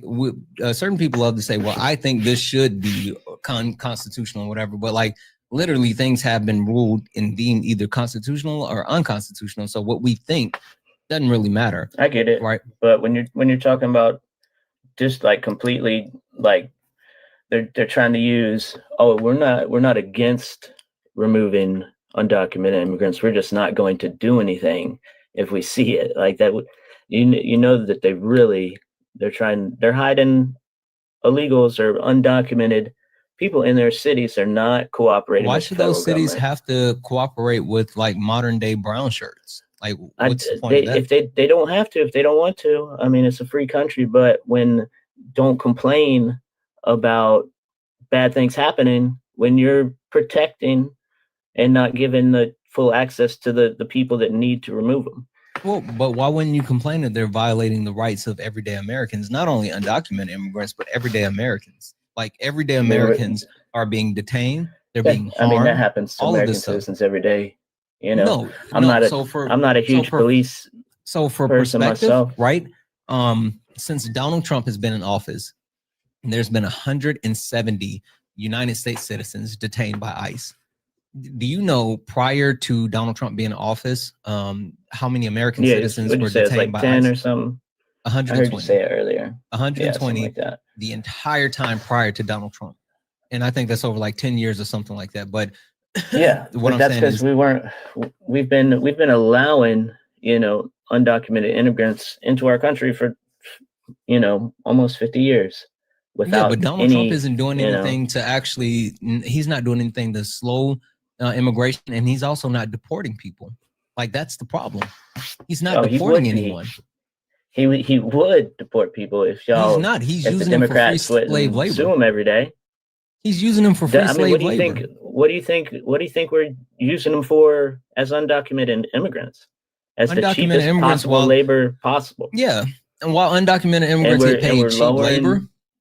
Yeah, I mean, they get paid for cheap labor, but there's a difference between actually being paid lower wages and actually being used as free slave labor. That's a difference. What slave labor are they doing? They're sending them to private prisons in and outside of the United States and allowing them to be used as free slave labor. Well, I'd love to see like exactly how many people are doing that and where that's happening. All over, exactly. multiple locations throughout the United States. They're sending them to places like CCOTS. They're deporting them to places like El Salvador and also to like different African countries. Like literally, the United States government has made deals with other countries to send them prisoners. That's the problem with the deportation process, because in order to deport someone, you have to send them back to the country that they came from. And the Trump administration is sending them to just other countries. That's absolutely true. I'm pretty sure that we can send them to any country we want to if they don't. No. That's not the actual deportation process. It does not count as a part of the deportation process if you do not send them back to the country that they came from. We can offer to send them back, but if they don't want to go back to that country, they don't get to make a decision. What are you talking about? A lot. If they're claiming asylum, You know, if they are a refugee, asylum is a legal process. Why would you be deporting asylum seekers? If they, you know how many people are on the list to be deported that are asylum seekers? They already have a deportation order. They are still in this country. If there's deportation orders, there's a process to actually go through it with deportation. But see, this is the issue that with Kilmar Albergo Garcia, while he had a stay, but he was specifically had he had a court case said that he could not be sent back to his country of origin. And Donald Trump decided he wanted to do that anyway. No, he didn't. That's why the Supreme Court ruled 9-0 that they had to bring him back. Well, you know, that there's still the dude's an MS-13 member. You know that for a fact. Dude's no, we don't know that for a fact. On his fingers. That nobody was a digitally altered video. There was a digitally altered picture. I'm not talking about the Photoshop where they're interpreting the tattoo.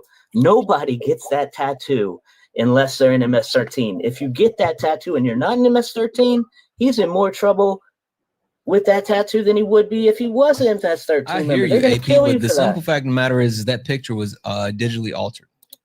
Yeah, the one that has MS-13 written in text above the tattoo.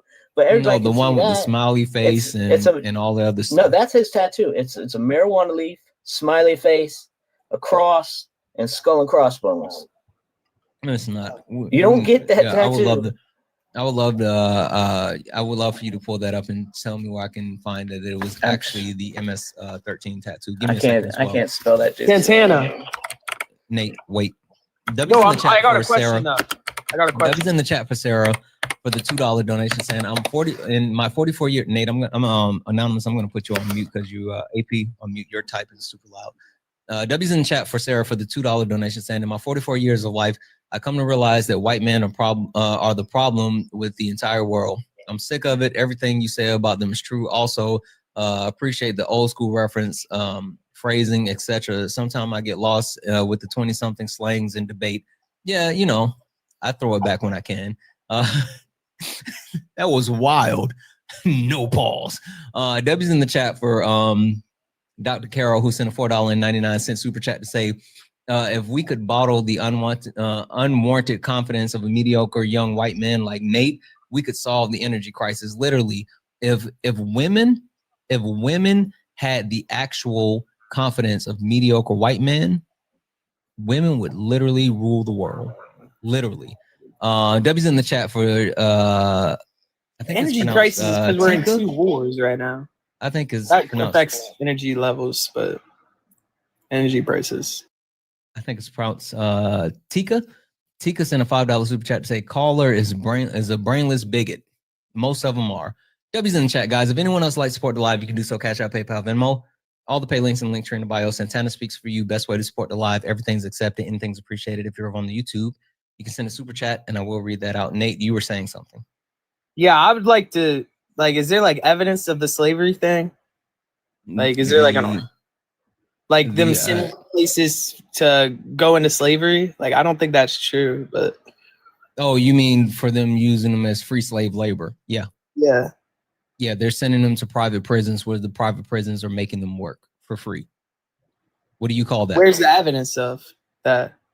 Yeah, it's all over, bud. But just to before I give you this information, because I don't want to go get this information. You say, oh, that's not what this is, or da da da da da. Just to make sure we're on the same page, right? When you actually make someone, when you capture someone against their will and you make them work and not pay them, would you call that free slave labor? Yes or no? Did they commit a crime in that other country? I need you to answer the question. When you capture someone against their will and you make them work for free and you don't allow them to leave, do you consider that to be free slave labor? Yes or no? I mean, the prisons do that. Yes, and prison is literally slavery. Okay, it's literally in the 13th Amendment, but I need you to answer the question before I go get this information for you. If they capture people against their will and force them to work in prison for free, do you consider that to be free slave labor? Yes or no? I mean, I think we just have different Okay, so I'm not gonna look at it. I'm not gonna find the information. Then you go look it up on your own time and you figure it out because you don't want to deal with reality.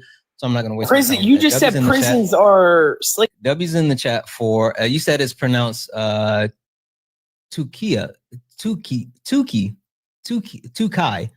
I'm sorry, Tukai. Thank you so much, Tukai. And I love. Thank you so much. I'm glad that you actually like my content. You're awesome. Thank you so much. Thank you for the super chat. AP, are you still there?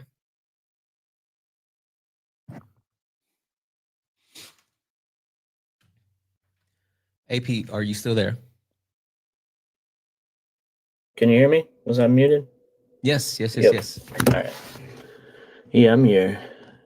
Yeah, I mean, I get what both of y'all are saying on if it's slave. I mean, if they're arrested illegally, for sure, that'd be slavery, Mm-hmm. But if they're arrested for a good reason, then it's it depends. I still think if you're in prison, you should probably have the choice to work. If you don't work, I wouldn't make their life very easy, but we're not really in the business of punishing people. I don't think prison is really for punishment. I think prison is just to keep people away from other people, from being able to hurt anyone else. If that's lock them in a cage, that's what it is. But yeah, I mean, I hear your dude like chat. The thing I get is like, I don't have to agree with Trump on everything. All I have to do is think he's going to be a better president than Kamala Harris is going to be. And that is, I mean, I have no doubt that that's the truth. I mean, and then just to, you said a lot. Democrats are crazy. You said a lot. I mean, just to actually kind of like go back on the slave labor thing, right? I mean, we understand that this administration is actively utilizing undocumented immigrants for free slavery, or I mean, for free labor, right? Even Donald Trump has been open and adamant about utilizing people for free labor, and so like there's that. But even more than that, like it's just because it's like slavery didn't end in the Constitution doesn't mean that it's justified today. But I guess moving forward, you said Donald Trump was a better option than Kamala Harris, which I vehemently and adamantly disagree. Donald Trump didn't give any type of coherent plans as far as what he was going to do when he became president, and everything that he said he was going to do was harmful. And we've seen that within the harm of our country. Like, so how do you justify the way that he's destroying our country and square that with what he said that he was going to do? See, I just don't believe that he's destroying our country. I mean, it seems like the economy wasn't great, under Biden, but Democrats, when Biden was in office, you just sat there and said, "Oh, this great economy, it's great." That's just a vibe that you feel. The economy is awesome. Second, Trump was elected, the economy sucks. Before anything even happened, y'all already saying that. No. There's just this crazy hatred in this country right now, and I'm not saying the Republicans don't have it. AP, what we were saying is that like it was bad under Biden, post-pandemic, right? And it took time to actually recover. People didn't see the recovery as fast as they would want it, even though the country recovered faster than any country within the entire G7, right? But they didn't feel like it was good enough, and they were nostalgic to older times. And so what they did was actually decided like this wasn't good enough, right? Even though the overall economy had started to switch in multiple ways, right? The employment rate was going up, inflation was going down. We were on the Fed was set to reduce interest rates again. And then Donald Trump came in and implemented tariffs and spiked the unemployment rate, decreased consumer confidence, and made the Fed hold the actual interest rates higher while increasing inflation. So like it wasn't that, oh, Donald Trump just came in and everything sucked. Donald Trump said that he was going to put tariffs on everyone. And when he was elected, companies actually took preemptive measures, understanding that that's what he was going to do.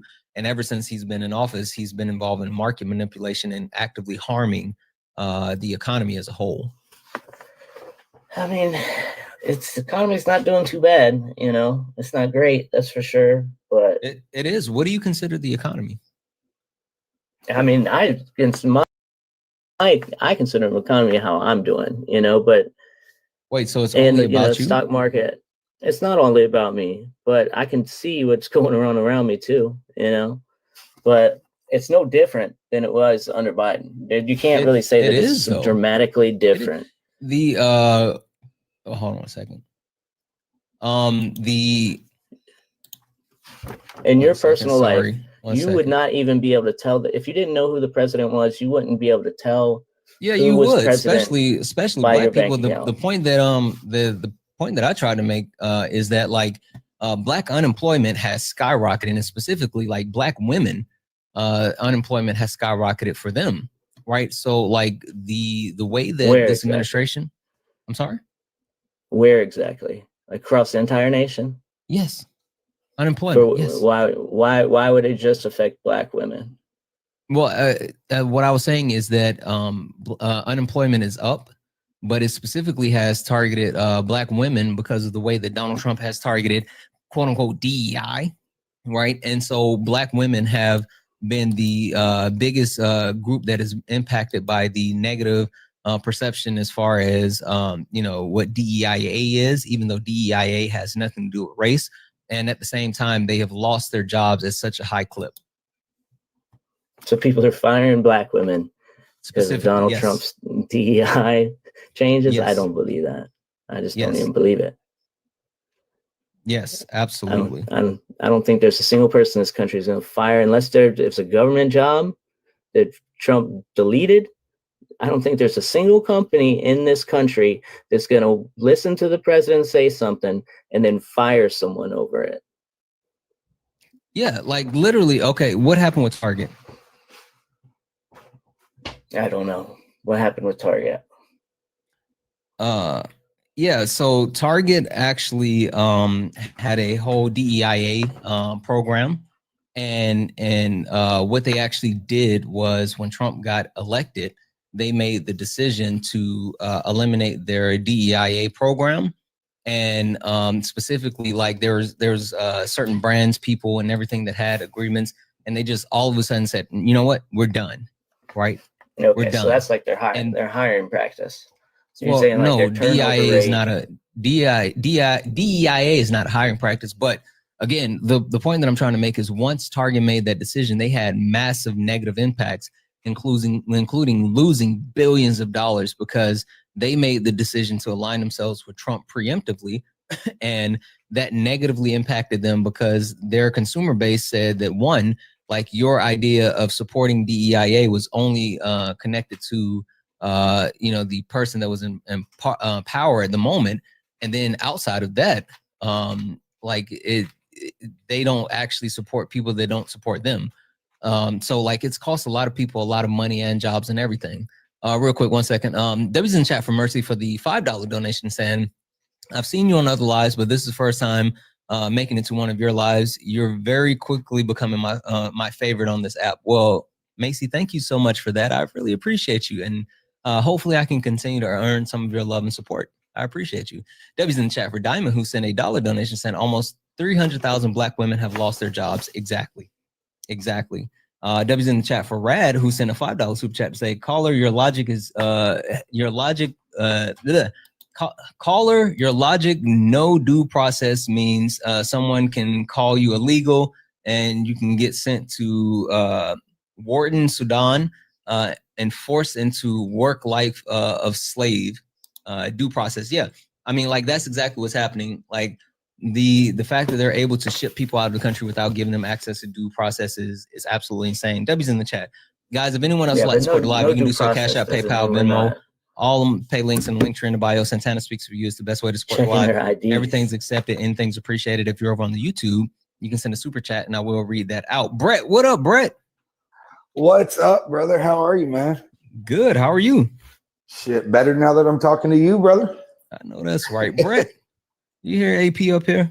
Man, I'm gonna be honest. All I heard is womp womp womp womp womp womp womp. It's the same shit that we hear over and over and over again because people they just don't care. It seems to me like Anonymous doesn't care because he, and this is an assumption, I will say that, is probably a cis straight white man that nothing in this administration will affect him, and he just doesn't care for other people. What? Oh my gosh, y'all are crazy. Would you like to address what Brett just said? Well, I happen to be a cis straight white man, you know. Called it. Guess what? All my family, all my brother's kids are black or half black. So I grew up in we going South to Carolina. tokenizing? We going absolutely. Oh, you gonna you just tokenized me? I did. Just tokenized That's not how me? tokenization works, bud. That's literally not how tokenization works. Oh, so you're just a bigot then. You're just a bigot. Hey, You're Brett, what are I'm you? a white man. What Hey, am I? Brett, what are you? I'm a cis straight white dude. So you Damn, hate AP. yourself. Damn, AP. No, you didn't hear what I said. I didn't say anything about hating yourself for being a You cis say I straight don't white care man. about. You're saying I don't care about anybody because I'm a cis straight white man. No. When no, half my family is black, I've got one brother. Okay, here we're gonna nip this in the bud. Two okay, nephews, hold on. both of them black. Please stop tokenizing your family. I grew up in South Carolina. Yeah, same here. Please stop tokenizing your family. Like tokenizing my family, huh? That's how you talk about your family? No, you're tokenizing your family. You're trying to use So your I don't family care for about coverage. my family. AP, you're trying to use your family as coverage. No, you're trying to say that since I'm white. Hey, bud, you're getting emotional. I don't want to yell. Like, you and I've had a good conversation so far. Don't get emotional. Don't crash out on me. What I'm trying to say is that you're literally using your black family as coverage to say, like, oh, I care because I got black people. Like, that's tokenization. Like, don't do that. All right, I'm gonna, like, you and I have been good so far. Don't crash out on me. Yeah, like, I expect more of you, AP. Don't call me a bigot. And when did I call you a bigot? Literally, neither of us said that. You didn't. You didn't. You just said don't tokenize your family. Since me being white, who do I not care about then? Everybody else. And what's it mean? What's it mean not to care about everybody else? You don't, because you actively vote against everybody else's rights aside from your own. Oh yeah. Yes. Why would I like? You think that I'm the only person that feels that way? The only person, like y'all don't really y'all have this weird like utopian vision that's impossible. Like you don't understand human nature and how people act and how like what other countries just let anybody in? Nobody said anything about countries, but like, what are we talking about? Yeah. Which ones? What topics you want to like? Where do I not care about somebody else? What topic are you talking about that just gives you the assumption that I don't care about anybody? Well, since you're up here, more than likely, because Santana only has these conversations against Trump supporters, that means that you voted for Trump, correct? Yeah, I voted for Trump. And his policies, because I think the Democrats are crazy. Cool. His policies demean BIPOC individuals, women, the LGBTQ plus community, et cetera, So you actively voting for somebody whose policies are rooted around hate means that you don't care. You really believe that all of Trump's policies affect every person except cis white males? Is that the only people with money in this country? What law? What EO? Hold on. What law? And guns? Cool. What law policy? You have to let Brett talk. Yeah. What law, policy, and EA affect you and I? And what? You and I know proper English is hard sometimes, but what policy, law, or EO? All of them. Name one. Affects you and I. Every law on the books affects us. Because of our whiteness, because of our cisness, or name me because of one our that affects anybody else. I don't know. That affects someone. I can name more than a few. Yeah. Donald Trump's passing of EOs that forced transgender people out of the military. Donald Trump's overturning quote unquote DEIA, which has stripped away the history of black people, including having certain black historical pieces removed from the Smithsonian. Donald Trump EO that he signed that allowed segregation in federal buildings. Donald Trump's EOs that have what strip federal away building environment. segregated? Yeah, Donald Trump signed an EO that allowed The only contractors. What Hold federal on. building You is just segregated? asked the question. I'm trying to answer it. You gotta let me answer it. Donald Trump signed an EO that removed the provision stating that federal contractors cannot participate in segregation when it comes to hiring people that work in said buildings. So they allow segregation now in those federal buildings. So he signed the law that they can't segregate. No, he signed an executive. No. He signed an executive order that removed the provision in the contract that says that people cannot engage in segregation. So now, since he removed the provision, they can participate. And where's in this happening? Wherever anybody makes the decision to do so. Like again, it's no longer. He signed the EO to actually remove I've heard of, and I don't even know if that's true because it's probably on Fox or something. It's when they try to say that like they want a safe space of some sort. That's the only segregation what that I've ever seen in this country. Yeah, what I'm saying is like I'm not telling you that like, oh, this place or this place or this place. What I'm saying is that Donald Trump made it legal for people to do it. That's what I'm saying. And that law affects you? Yes, because I'm black and I can be segregated against. I mean, I can be racially discriminated against. Where's it affecting you at? I'm black, but so you could segregate too, though. So you could segregate. I could segregate, but nobody's segregating. So who's it affecting? Holy again? Fuck! It's affecting people that don't want to deal with segregation. I don't want to deal with segregation. Most people, exactly. Most people don't, but happening? You know who do? Where? You know who do? You know, hey, AP, you know who want to engage in segregation? White nationalists. Do you know who the Trump administration is filled with? You do. You do. Donald Trump's entire administration has white nationalists all through him, including Stephen Miller. No, because they actually, AP, seriously. Yeah, and I don't. Hold on. Either you're gonna stop being disingenuous, or you're gonna get kicked because now you're playing in my face. You haven't been doing this the whole time. You haven't done this entire time. And I don't know if Brett came up here and triggered you or whatever. But like, I need you to stop playing in my face because now you're just calling me stupid, and I'm not going to play those type of games.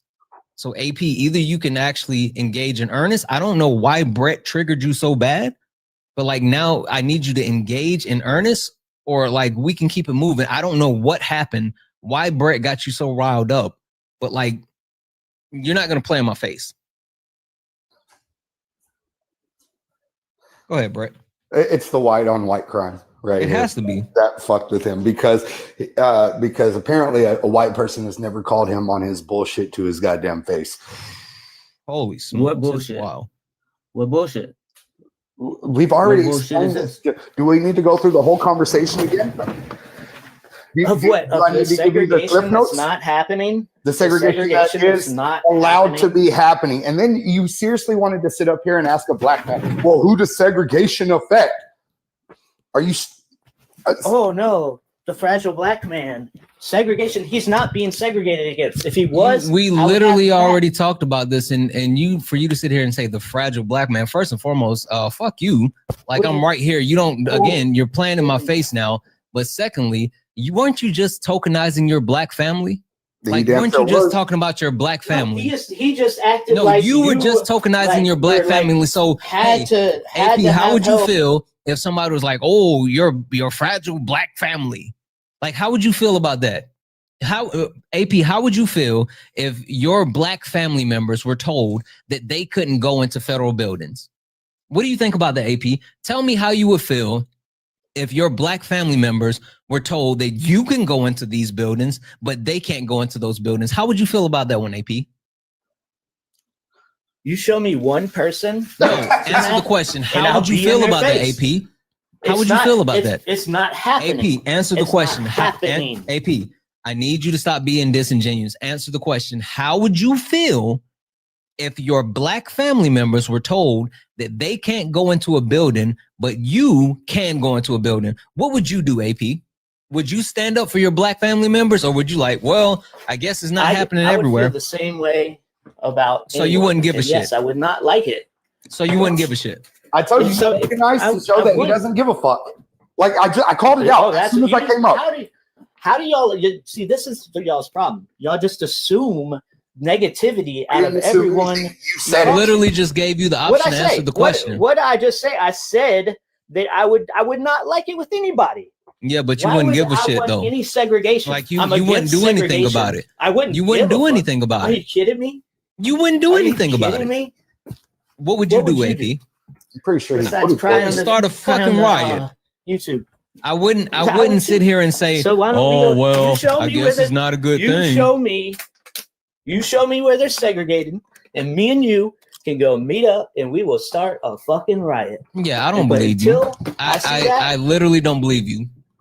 Oh, of course, because you assume the worst out of everybody you talk to.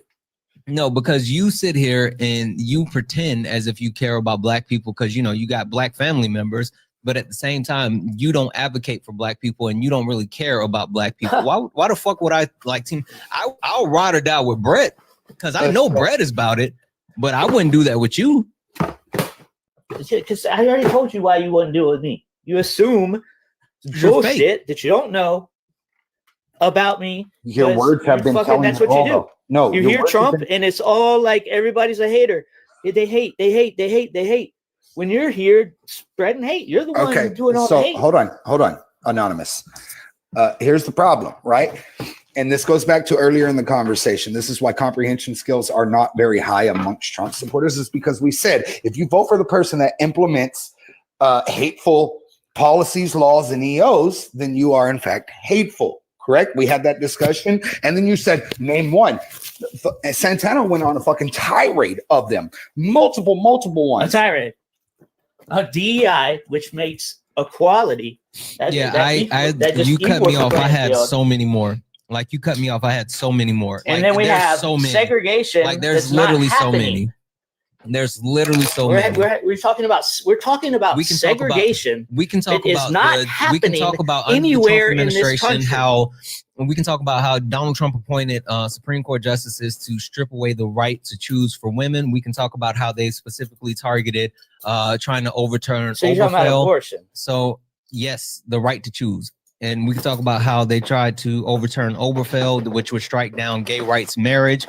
We can talk about I was talking about the actual deregulations that have now allowed manufacturing companies to pollute our water and air more. Like all of these, and we talk about the what is it, the AI data center that's in Memphis that's like literally poisoning black people. Like all of these things, we can talk about all these things. I was just getting started when you cut me off. Say it again. So they've got some poison that only poisons black people. The AI data center in Memphis is located near a predominantly black area, and so black people are overwhelmingly impacted by the actual pollution that's being caused by that the AI data center. Yes. All right. Word. Well, maybe try to stop it. Just because you don't know about it doesn't mean that it's not true. Maybe try to stop it is what you just said. You literally voted for it. You know what I voted for? I voted for. I watched what y'all did during lockdowns and locking people in their homes. I'll never vote for a Democrat after that. No one can. You voted for hate. You think that someone was sitting here trying to? Okay, cool. Hey, do you think that women should have the right to have abortions? I'm pro-choice personally. So you think women should have the right for abortions? Yes. Yeah. So no, I don't need any more of that. So yes or no? Yes. Yeah. Okay, cool. Do you think that transgender? Do you think that transgender people should have the right to do whatever they want, exist however they want to exist? Do whatever they want is pushing a little bit now. How is it pushing? They shouldn't be playing sports. So they can't do the things exactly right there. So they can't do the things that you think should not play with girls. You so they don't. So you think that they can't do women's sports? Yeah, got it. So you're sitting here trying to control them. Got it. Understood. So control. Like you're literally. Do you have a daughter? No, and if my daughter lost to a transgender woman, then I would tell my daughter. Well, I'm sorry. If my daughter lost to a transgender girl, or if she was a woman and lost to a transgender woman, I would tell my daughter that she needs to step her fucking game up and be better. Like I would lay it out plain and simple. If you lose to someone, it's not because they're a transgender person. It's because they're not good enough. Be better. Like you guys sit here and perpetuate like these myths all the time because you're ignorant and you don't actually know things. Like it's not about, oh, it's because it's quote unquote men playing the women. No, it's because these women suck. Like these women that sit here go on these transphobic tirades, they suck. No transgender woman is beating these other women just because, oh, they have some type of advantage. No, they fucking suck. Tell them to be better. Like they love talking about Riley Gaines, but like fucking be better. I don't hear that bullshit. Anyway. Did you not play sports in high school? Yes, I played sports in high school, but guess what I didn't do in high school? I didn't peak, bud. You peaked in high school. I didn't. You didn't play girls, did you? Yeah, it doesn't fucking matter. There's intramural leagues and all of that, but you do understand the process of transitioning and what it takes to actually be someone that's a transgender woman playing in women's sports. Like, fuck out of here. Like the hatred and the ignorance is just like astounding. Not only that, Anonymous, but here's the thing. Anonymous, hold on, because I've let you go. So the problem is that, or not the problem, but I actually played high school football with women. There were women on my team, or girls at that time were on my team, and they rocked the shit out of dudes. So that just goes to show that you're wrong on that one. Second of all, I do have daughters. Right? This? I actually have daughters and everything. And like Santana said, at that point, it is a skill issue. I'm not going to tell my sons who, if they get beat in a football game, oh, well, do better. Do better. Let's hustle. Let's practice. We'll go to the training center a little bit more. We'll practice a little bit longer. We will do a little bit more. Like, holy shit. But the problem is that you don't even actually care, because I guarantee you cannot name me 10 fucking women professional athletes. You don't care. You just want to control what people do. Yep. You're a bigot. Name me 10. I am not a name me 10. How am I name me 10. Name 10. 10. Caitlin Clark is one. What's that? That's the one that you always. They always go to Caitlin Clark. Go ahead. What about that track star? I like that girl. Yep. Who is it? Who is it? Shakira or something. I don't know. The singer? I watch NFL. Are your hips lying right now? I mean, I can look it up. Because no, we don't want you to look it up. We want you to be genuine. Like you're full of shit. Like that's the point. You guys don't really care, but you guys pretend that you care because that's all that you have. Like that's all that you have. No, don't teacup. Come back here. No one gives a shit about that. W's in the chat for Rad for the $5 super chat to say U.S. citizens are detained by ICE, has real ID. ID is called fake. Detained for 3 days without a lawyer. Happened again to the same guy. ID isn't enough proof. Exactly. W's in the chat for Rad again for the $2 donation to say caller only cares when it happens, not prevention. Correct. And massive fucking W's in the chat for Daryl for the $50 super chat to say anonymous fool. Thinking that segregation doesn't exist because he doesn't see it. Typical white Republican. Sad that we still live to fight this. Appreciate you and Brett. Appreciate you more. Appreciate you way more. W's in the chat, guys. If anyone else would like to support the live, you can do so. Cash App, PayPal, Venmo, all the pay links and link tree in the bio. Santana Speaks for You. Santana Speaks for You is the best way to support the live. Everything's accepted. Anything's appreciated. If you're on the YouTube, you can send a super chat and I will read that out. Guys, please take care of Brett. Brett's hanging out here. Make sure we show Brett some love. Make sure we're hitting Brett pay links. Make sure that we show Brett some absolute love. Appreciate you. I think he's still searching. He is. He has to go look up women's sports.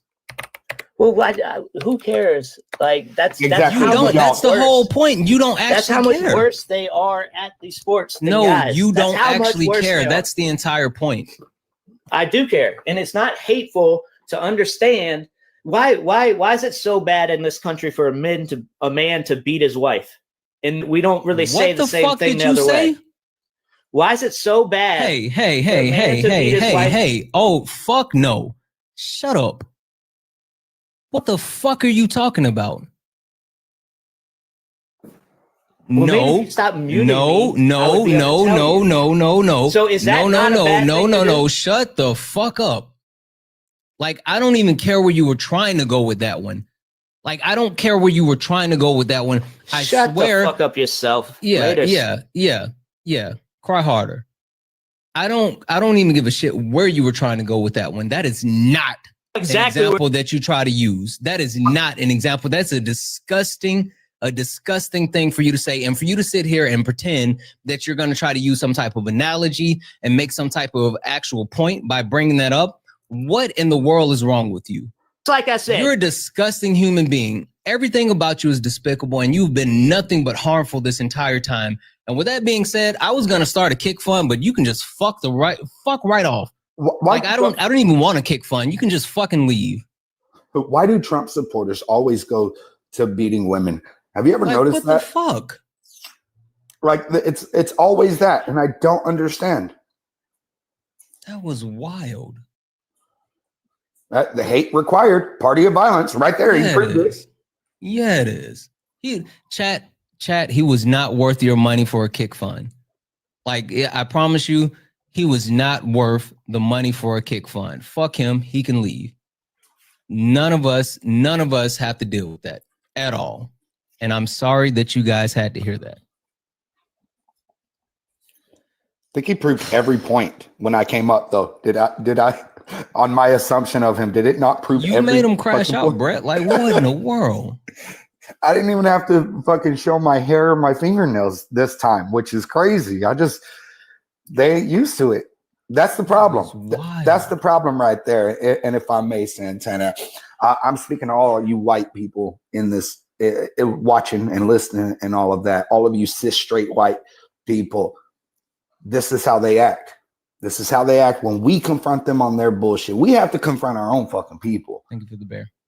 We have to confront our people. We shouldn't leave it on Santana to be fighting and shit for his ability to fucking live. That's on us. We gotta fight.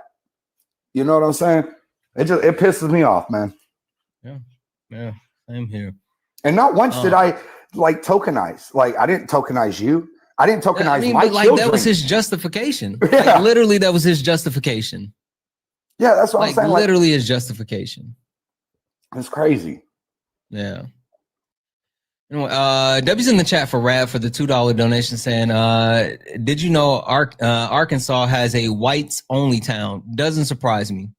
W's in the chat for altruism for the jewels. W's in the chat for you. Thank you for that. W's in the chat for Georgia for the $3 donation say, has the guest seen Audie Crooks, 7 foot, 300 pound women of steel on the Iowa State basketball team? She could destroy guests and most men. I agree.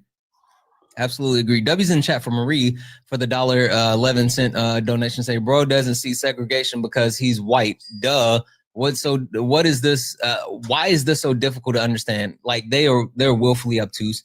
And W's in the chat for Marcus who sent a $2 super chat. Thank you so much. I really appreciate it. Brett, do you have any thank yous?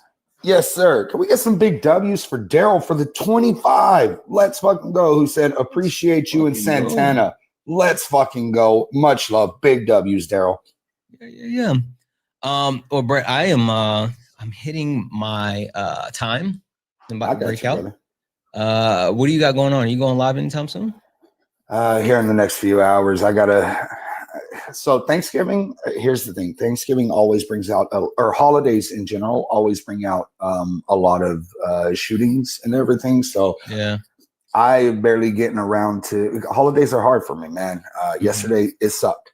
So it takes me a minute to get around the day after and everything. So now I have to go and find all of that news and everything. So, but I noticed my brother Santana was on. And I was like, hell yeah. Yeah. I'm sitting here battling through. I don't know. I woke up and like my right eye was like swollen and crusty and like it's like fucking hurting. So I had to take my contacts out and put my glasses on. And so I've been like battling through the pain. My eyes draining, my right nostrils draining. Like it's a whole fucking thing. Oh God. But man. I said I was gonna hop on and do it. So hell yeah, brother. Well, man, I love you, brother. I love you. Love your community. Y'all are awesome. I appreciate y'all letting me come up and you know, I talk about guns all the time, so to be able to talk about something else is pretty fun. I don't get to do it very often, so I appreciate it. Much love, y'all. Love you more, Brett. See you. W's in the chat for Brett, guys. W's in the chat for Brett. Also, W's in the chat for Secret Squirrel, who sent a $20 donation saying, integrity should be recognized. You're a good man. Secret Squirrel, thank you so much for that 20. I really appreciate it. And I appreciate the sentiments. That's not something that I subscribe to myself. And so the fact that you actually said that makes me, you know, feel joy and happiness. So thank you for that sentiment. Guys, we're gonna get out of here. I just pinned a name. So we're gonna go raid. It says Parker Parker got a girlfriend, or I'm sorry, Parker got a GF.